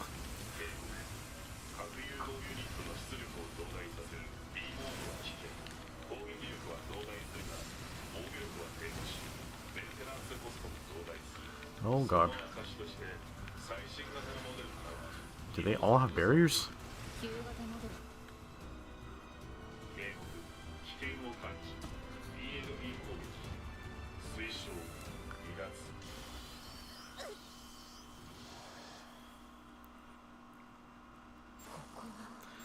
Sid's asking, why are you naked? Well, technically, if you use her berserker mode, like, her blouse blows off, so that's just kind of what I'm using, but yeah, the dress module allows you to take off your shirt. Yeah, also, what's wrong with being naked?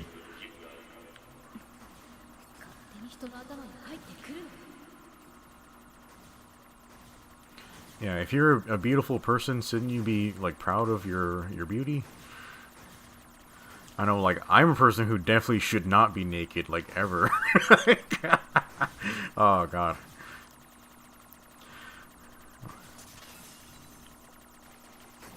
Little bitch.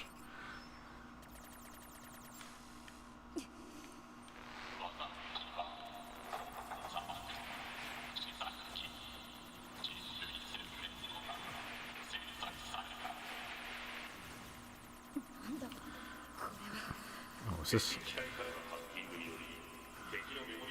Oh, this is Heigl.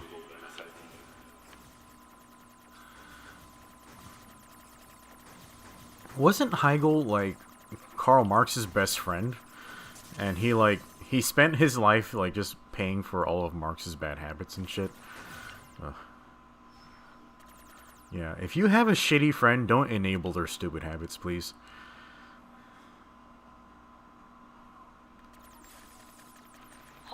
Yeah, also if you have a shitty friend, make sure he doesn't write a book. That way, that way you'll prevent all the future idiots in history from, like, saying he's a genius and killing millions and millions of people in his name. Oh my God.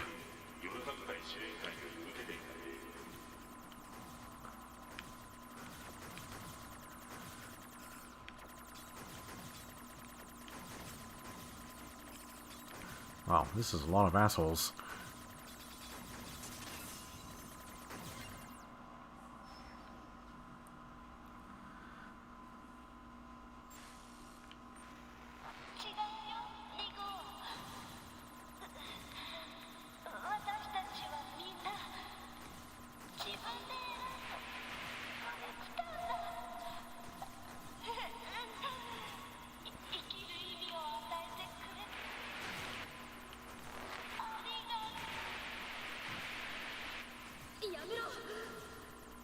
God.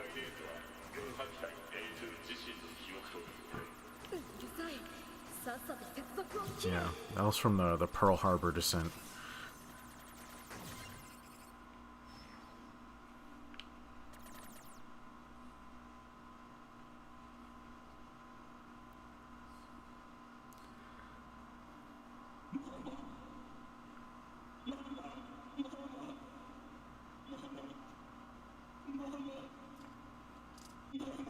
Is this Heigl?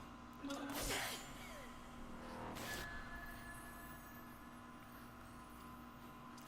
wonder why they didn't give us one of these, like, digital hacking swords. That'd be cool, right?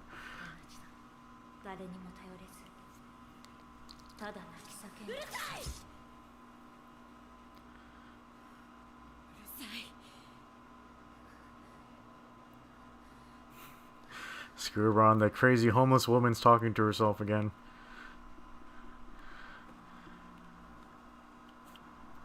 Oh man, there's a lot of people here. Oh Jesus.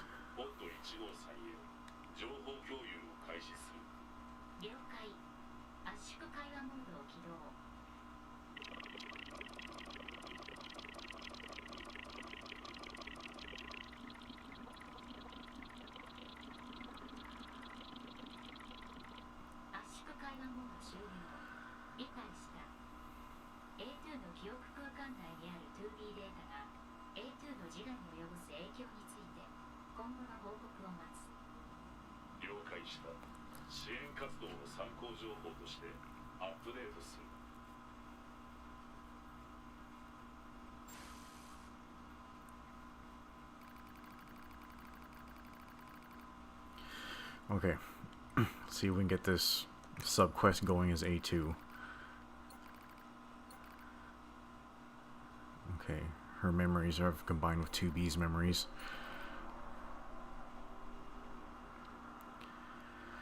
Okay, Screwburn says... Mike's asking, did I fight Emile? I fought him in the basement, so now I'm gonna go look for him in the desert, which I haven't done yet. Screwburn says, it reminds him of when the SJWs went after Kojima because of Quiet, and his comeback was too much. She is at her strongest when naked. He's a good boy. Yeah, yeah, what was his thing with that character? She's part plant, so she needs to be able to breathe through her skin. Something like that. Also, what's wrong with people? I mean, first of all, she's an imaginary person. Like, she's not even real. Like, what's wrong with her being, like, lightly dressed? Like, weren't they fighting in a jungle? It's, like, really humid out there. Like, fuck that.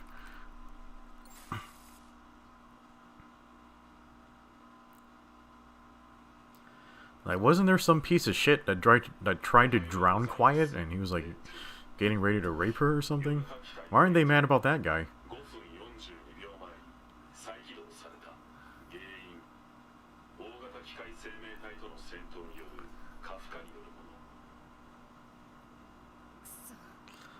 Yeah. Superman, my favorite thing about, for NIER Automata, they asked the director, Yoko Taro, like, why are these combat robots wearing high heels? And he just says, I just like pretty girls. Like, it's like, yeah, that's exactly why. Like,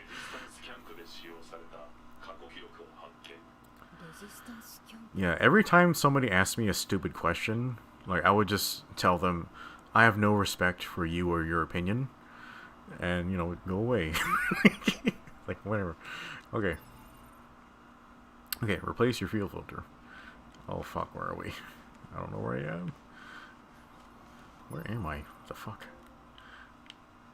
Okay, I need to go here so I can save.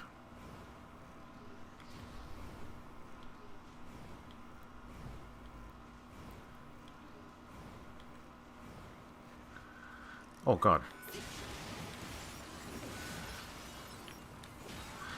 Yeah, I can't remember who it, like, so Scribbon says, honesty cuts through bullshit like a hot knife through butter. That reminds me of this one thing, I can't remember who it is, but there was some actor who, he was caught hiring prostitutes, and, like, the news people after him, they were like, care to explain yourself? Like, why does a rich, famous person need to pay for sex? And he just says, I wasn't paying them for the sex, I was paying them to leave. And then nobody ever talked about it again. So, so of course, like, a rich, famous person doesn't have issues getting sex. He has issues getting the types of relationship he wants. He just wants to have sex and then fuck off. Like, he doesn't want some, like, annoying woman clinging to him. So, yeah, that's why he hires the prostitutes. Like, for him, that makes sense. So yeah, like, just be honest, you know? Like, huh. This is from a few years ago, yeah. Like, it was fairly recent, but, yeah, a few years ago.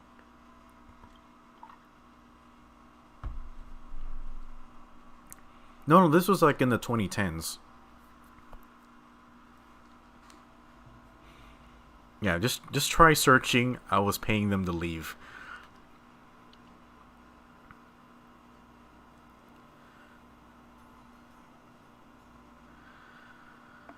Okay, let me see.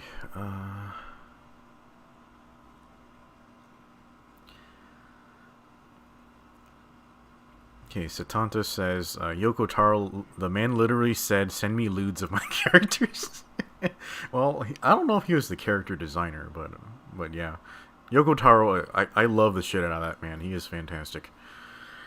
Okay, so I think we can actually fast travel. Okay, so let me see if Emile is over there. Emile, where are you? Oh, no. Okay, yeah, Emile's there. So we can continue the subquest now. Perfect. Oh, fuck.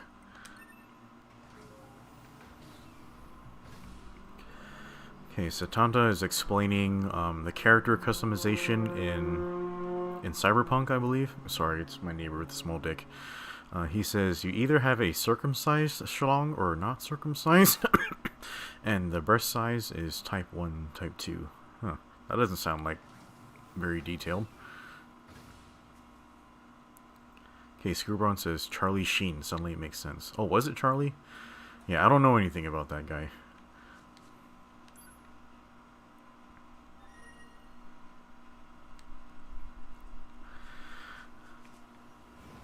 Yeah, I don't feel like Yoko Taro's crazy. I just feel like he has a sense of humor about himself, which is amazing. It's very rare you see an artist who has a sense of humor about himself, and he's just constantly trolling everybody. If you like, so I guess next week we're gonna start streaming NieR Replicant, and all through that Let's Play, I'm gonna be recommending that people read Grimoire NieR, which is the set of interviews he gave about that game. And the interviews are so fucking funny. Like, he is ridiculous. Like, and informative at the same time. Like, it was so fun to, like, I almost never have fun reading Japanese interviews because they're so dry and professional. Like, they had to be so professional they can almost never be honest about what they think. But the interviews with Yoko Taro, they were great. I really liked them. Okay. Here's Emile. Boy. Oh, hey, what? What the fuck? What's going on?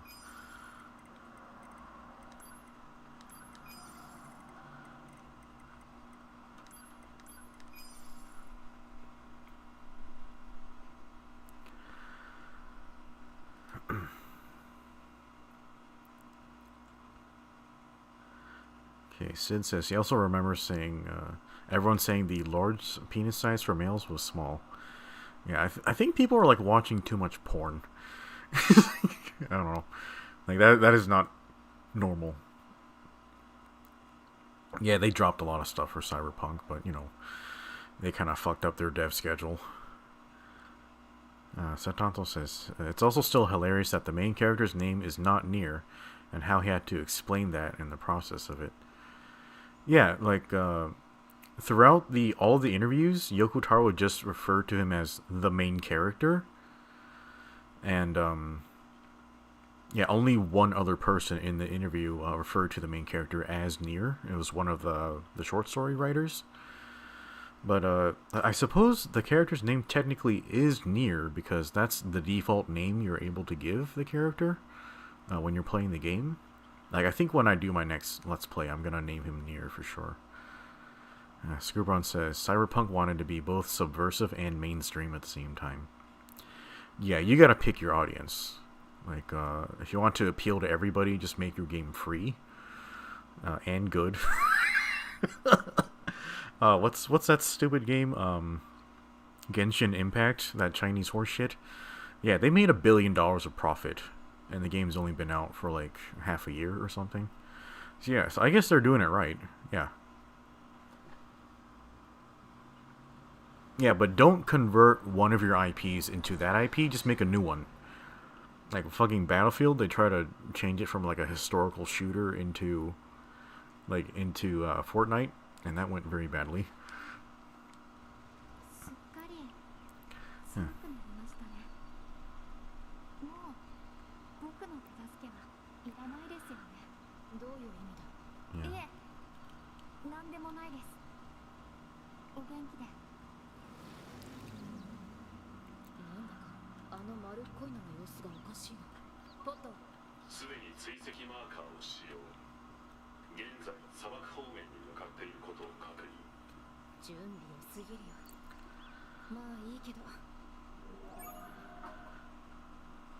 Okay, so we gotta go find Emile. I believe he's in the desert now? Yeah, over here. Okay, here we go. Oh, fuck me, I'm lost. the exit should be this way. Oh yeah, I never went down here as A2.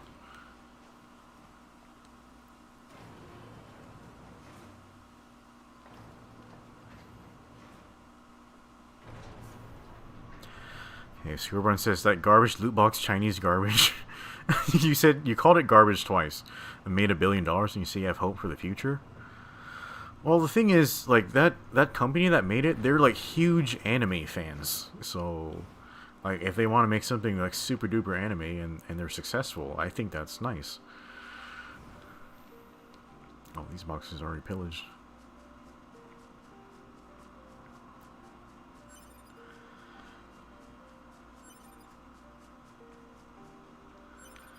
Okay. Yeah, so this is where Nina's like quote unquote buried to be. I think this is her combat visor right here. Oh, there's another thing over there.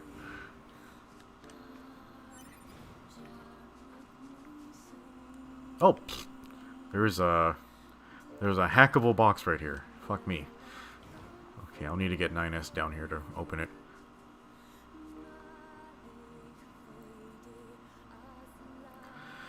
Yeah, I've never played Genshin Impact, so yeah, I wouldn't know. Yeah. If anyone's actually ever seen this painting before, can somebody explain it to me? Because I don't recognize these characters. Yeah, who are they? Okay, so this is, this theme is called Kaine Salvation. Yeah, Kaine's from NIER Replicant. Like, she's a really interesting character. I really like her.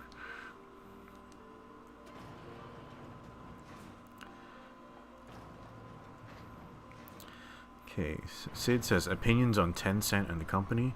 His favorite game basically bought his favorite game a while back, Don't Starve, and he's afraid. Have you seen the lewds that come out of that game? The lewds are nice.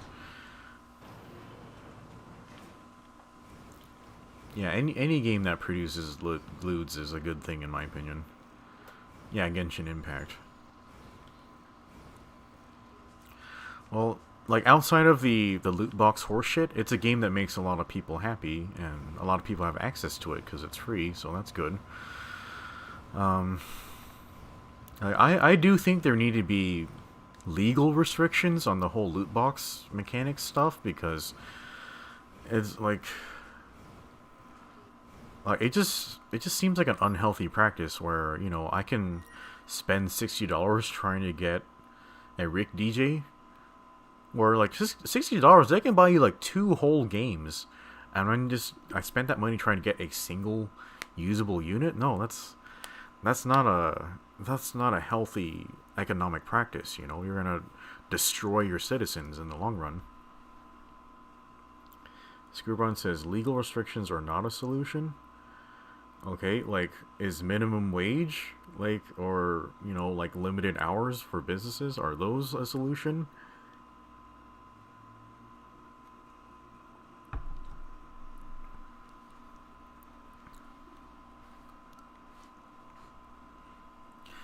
Well, I know they're idiots, but they're also preying on people's instincts, like the sense of completion.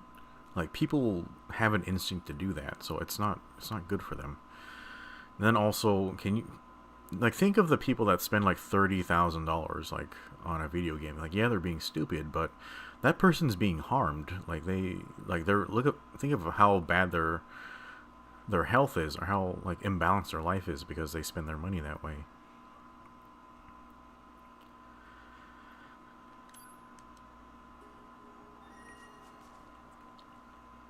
Okay, well, Screwbraun is content to just let the loot box practices go out of control. I want them to be put under control because I want to be able to enjoy my games with less RNG. Like, please.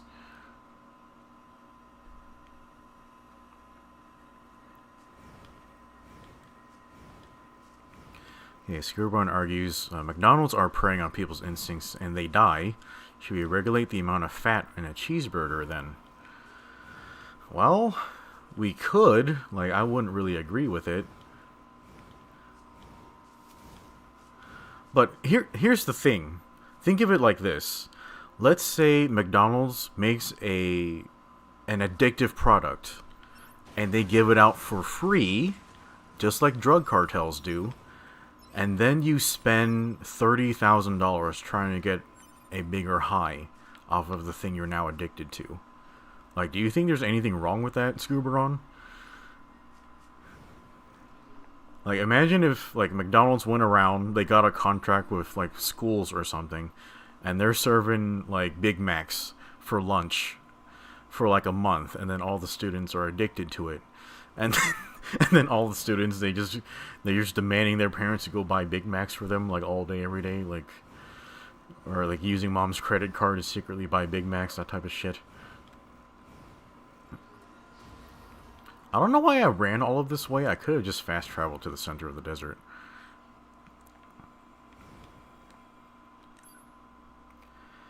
Okay, Scooberon says, because making drugs illegal works so well.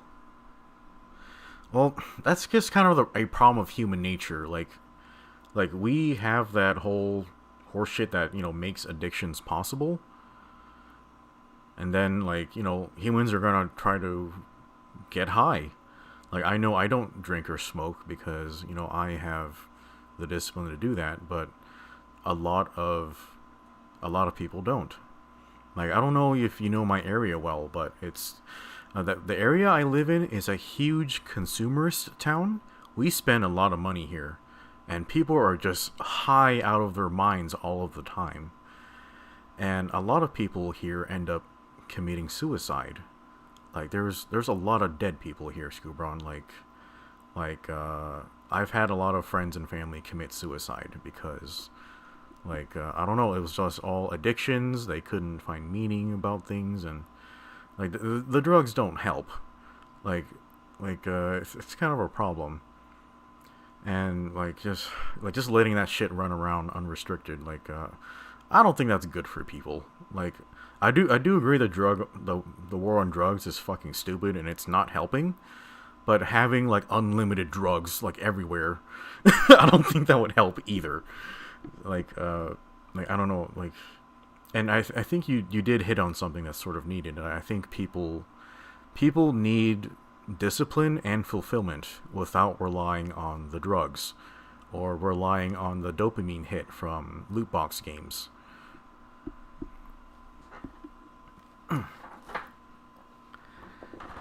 Rec is asking, like, the U.S. in general or the state you live in? I'm talking about the town I live in, and I don't want to reveal my town because I have stalkers. But I'm just talking about the culture of where I'm from, like this town that I'm living in. Like, it's just the economy here is really good, so people have a lot of money to spend things on, and they have a lot of free time. So what do? They fucking get high and just do stupid shit. Like, all of my sisters are big fucking druggies. And I'm not. Like, I get really annoyed when I'm just trying to, like, have dinner with them and hang out, and they're out like hotboxing in the garage or something, and they come out with red eyes and they're all, like, sleepy and shit, and they're giggling about stupid things. Like, it makes it very unfun to hang out with them.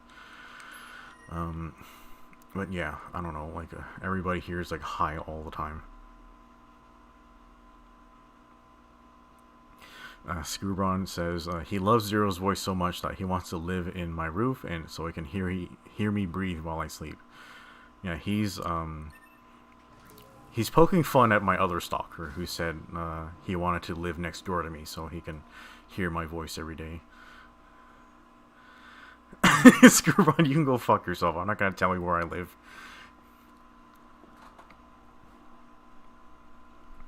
Mr. Weasel says, remember the time where McD's French fries was made with beef tallow and not vegetable oil? I miss those because those fries were so good. I heard that technically fries cooked in lard are actually better for your health than the ones made in vegetable oil. They just kind of fucked up. Well, I guess there was a propaganda push against fat, so, like, they pushed all of, like, the plant-based, like, oils and products and stuff. So yeah, that was a very weird thing that's still hurting the American public very badly. Okay, Satanta says, as a Chad, he air fries his French fries. Yeah, I do not have an air fryer. Okay. Okay, let me check all my horse shit because we're about to fight a super boss. Okay, equip chips. Okay, we're pretty good on damage. I have no defensive shit on, so I may die.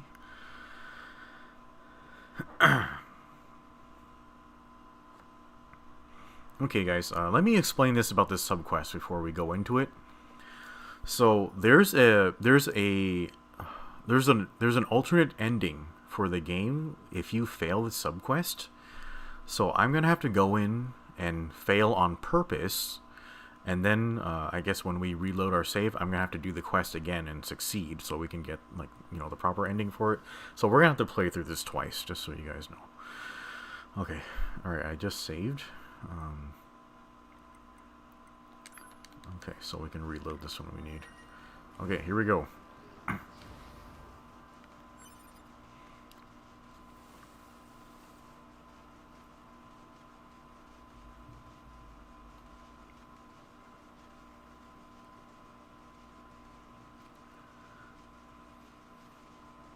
Actually, I have the wrong pod on. Laser pod.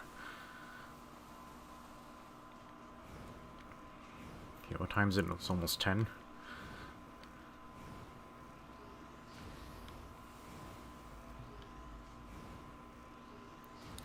I've been streaming for 2 hours.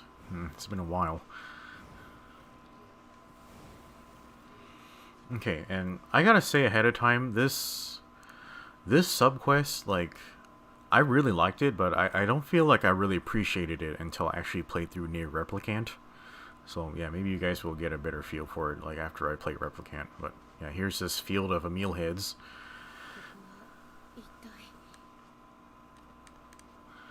Yeah, so what we know is that Emile fended off the alien invasion by duplicating himself. Like, there were like millions and millions of Emile copies. And they still managed, like, they lost the war against the aliens.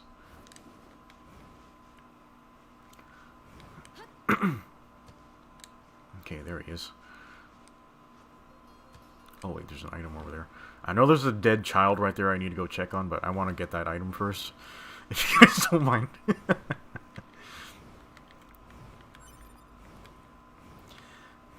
Okay. Emile-kun, wake up. Oh, fuck. God damn, this sand's really... Yeah, I got sand in my cooch. It's very irritating.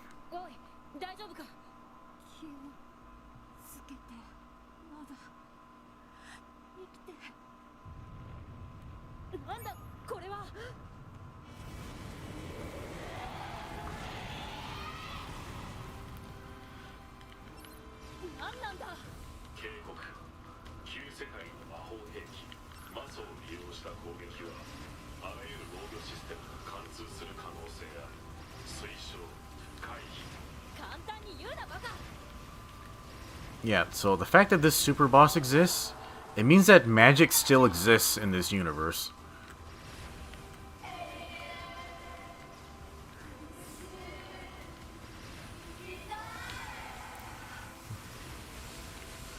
Oh god, oh god. Okay. Hold on, Scurbron. I have to fight the giant, like, child magic heads things before I respond to your point, okay? Oh god. Whoa. I'm trying to get close to punch one. Oh god. He says, we don't need it. We don't need this world. God, it's getting even stronger. Wow! Holy crap, that hurt pretty bad. Okay.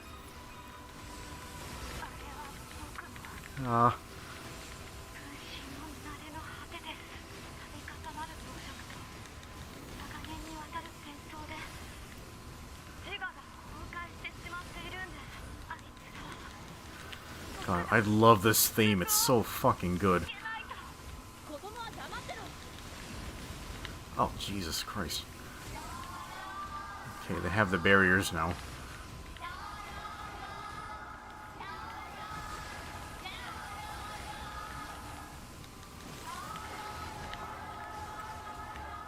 Here's one. Oh, Jesus.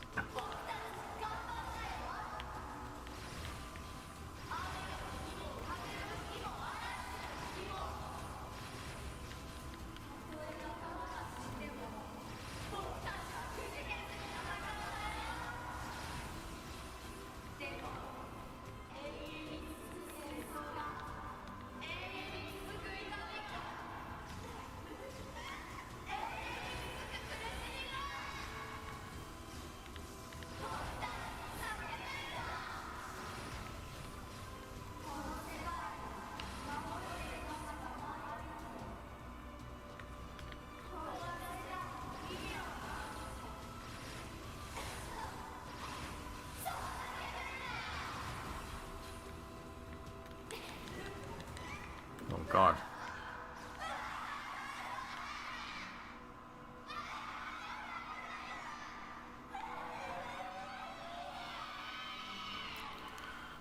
Jesus. Can you just hear how much pain he's in?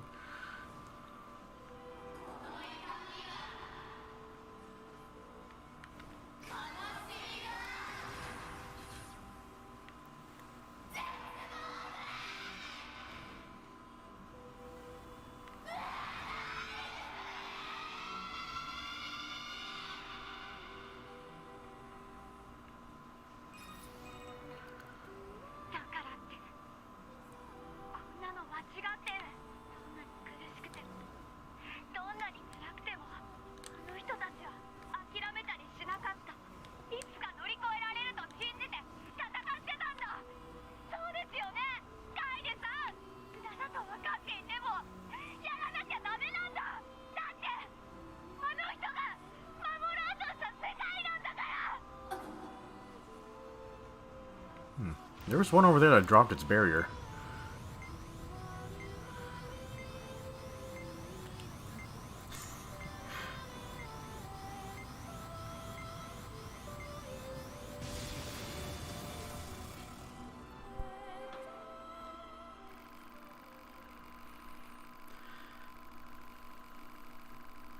Okay.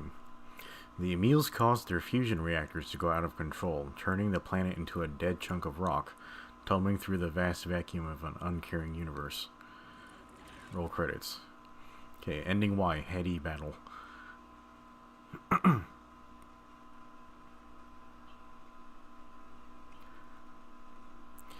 Okay, Scribbon says, he doesn't agree with the way I framed his argument. It is not that he wants more drugs or loot boxes. His point is that legislation does not work and creates other problems. Case in point, your city is full of druggies despite making it being illegal. Okay, I bet when loot box legislation happens, like EA will find a loophole in less than a second, probably because they'll be lobbying the demagogues who write it. And now you have the filthy nose of the government. And one more thing. Yeah, so what I was saying before is that the loot boxes, they prey on human instincts for completion. And, you know, the drugs, they prey on human instincts for other things, too. Like, they prey on instincts for... what is that phrase? I can't remember. But for consumption. Like, you know, when you eat something delicious, where you're hanging out with your girlfriend, or you're chilling with your family, with your homies, like, you feel connected to them. Like, that type of stuff. Like, the drugs, the fast food, the loot boxes, they prey on all of that stuff. The video games, they do it also. And so how do you combat like that? So I will say this, that the US has this really weird cultural thing where they try to fix all of their problems with legislation, and it's stupid and it's a waste of time, because, you know, there just are some problems where legislation is not the right tool to fix that problem. What you need is better culture. You need a culture where people are fulfilled without having to, indulge in shallow things like drugs and fast food and video games. So, I guess the solution here is, I don't know, give people more meaningful things to do. Like things that are, like, people play video games because they're easy. Like yeah, it's really easy to play video games and have a good match or just whatever. Like it's not easy to fucking buy a house. Something like that. But yeah, like, is the house gonna be better for you in the long run? Like, yeah, of course it is. But the video games, they sure are fucking easy to do. Anytime you can just turn on that PS4 and boom, you got that dopamine hit. But I don't know, things are complicated. But yeah, I do agree, legislation isn't always a good solution for things.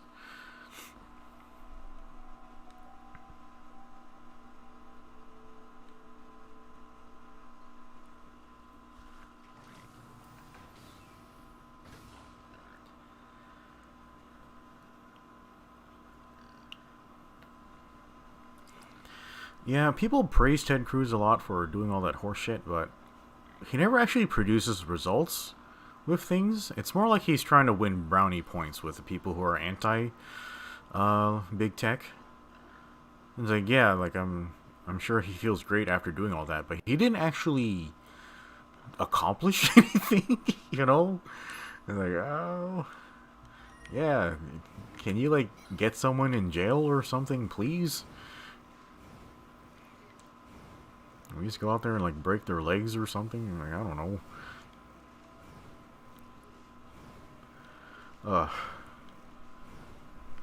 Like just all the horrific shit they're doing. What was it? Facebook just banned James O'Keefe from like, from having a Facebook account. Like, he didn't do anything, right? All he did was get CNN to admit that they were lying. Like, okay, aren't you making it a little obvious, like, who your enemies are? Okay, Satanta says, look, if you just appoint him as president of Earth, everything would be good. All hot women would be required to wear tiny miniskirts. I think they already do that of their own will. Oh, was it Twitter that banned O'Keefe, not Facebook? Yeah, well, I don't know. I don't really count those two as separate entities anymore. Okay, so we're gonna have to redo the fight, if you guys don't mind. If you guys want me to, I'll just do this round by just punching all of them instead of shooting them. We'll see how that goes. She calls him round thing.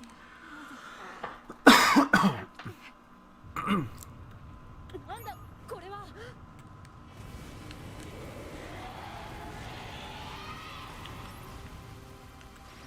I'll just shoot them until they come down. Oh god, it's an Emile centipede. How creepy is that? Oh god, ow.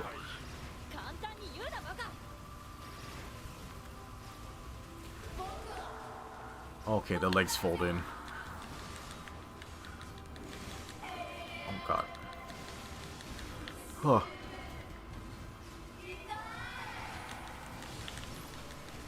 Oh, ow, ow, ow. Oh, that's a big fucking laser. Oh. Ah, Jesus fuck. No, no, no, no. Oh god, there's a lot of big lasers.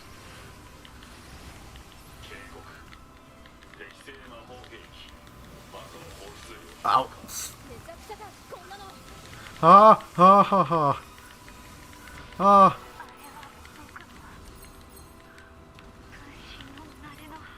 Oh god. Oh my Jesus. Okay, too many projectiles. Okay, this is going much worse than the other run.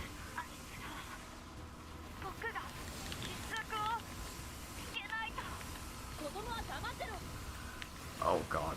Okay, I gotta find the ones with HP bars.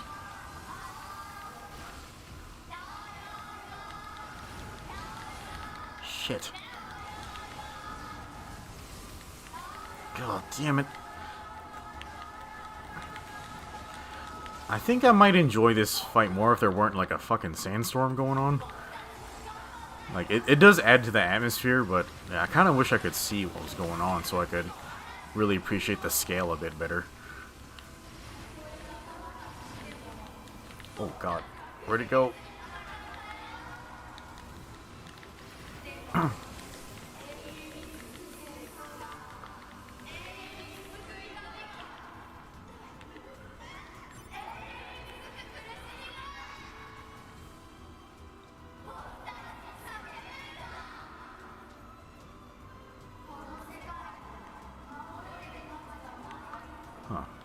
Oh, they're over here too.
This one over here.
Oh wow, Emile's dead. I didn't expect that. I actually did this before and I didn't remember that Emile fucking died. Yeah, so he was lamenting before the quest started that, like, he noticed that we upgraded all of our weapons to max, and so he didn't have any purpose anymore. Like, he was providing parts and chips, like, to help, you know, power up the player, but yeah, we already had all of our stuff maxed out, so I guess he kind of lost meaning.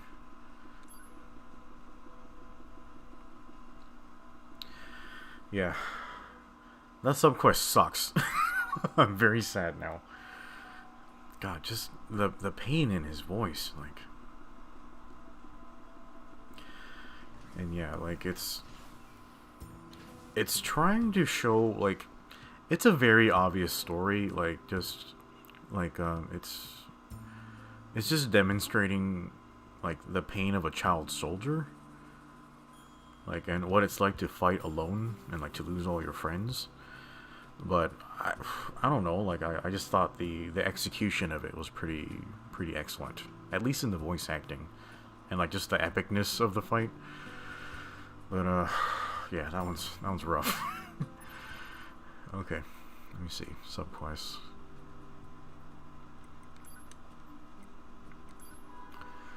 Okay, so the only things we have left are the 2 Colosseums for 9S and A2. And then we also have Reconnaissance Squad, which I need... Oh my god. I think I need like 95% unit data. I have 92 now.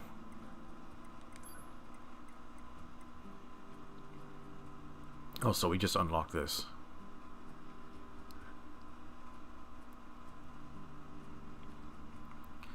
Rec 3 says, the last of the magic users are dead then? As far as I can tell, like, Emile was the only character in NIER Automata that actually used magic. Like, I don't really know if their other technology uses magic, but, you know, like, maybe in this universe, magic is so well integrated into their technology that it just looks like science. Like, it's hard to tell. A lot of the pod programs look like magic to me, but it's honestly difficult to tell. But we know for sure that Emile just uses magic. It's not technology. So yeah, Emile's dead. Ugh, I feel so bad for that kid. You know, he really got the short end of the stick in this game. Yeah, I kind of wish there was an alternate way to do that, but there wasn't. Yeah, anyway. Actually, we didn't read that profile. Oh, Jesus. Change equipment. Oh, that's funny. Oh, and get to shoot the lasers, too. That's pretty cool. Anyway, so it says, these colossal Emiles were the sad final state of Emile's copies. Attacking without warning, they possess the ability to unleash fierce magical attacks using magical weapons from the old world. At the end of this pitched battle, the true Emile stopped his doppelgangers with heartfelt words before annihilating them with a final strike. He then passed away with an expression of great relief, as if he had finally met the person he'd longed to see. Huh. Wait, I thought they established that the Emile in the Emile shop, like, I thought he was also a copy. He's not the original Emile. But I don't know. This passage refers to him as the true Emile. So I guess he's the one that kind of went on with his life instead of just being a weapon and, you know, hiding out in the desert. Yeah, I feel really bad for him. Okay, so in the chat, Scubron says he has a Brazilian friend with a fucking PhD living in Florida who told him unironically that he is well informed because he watches both CNN and Fox News. And that Scubron is crazy and there's no collusion with the tech overlords, the Democrats and the media companies. How would there not be collusion? Like, it just kind of... Isn't it just normal logic that the people in power would also control the media?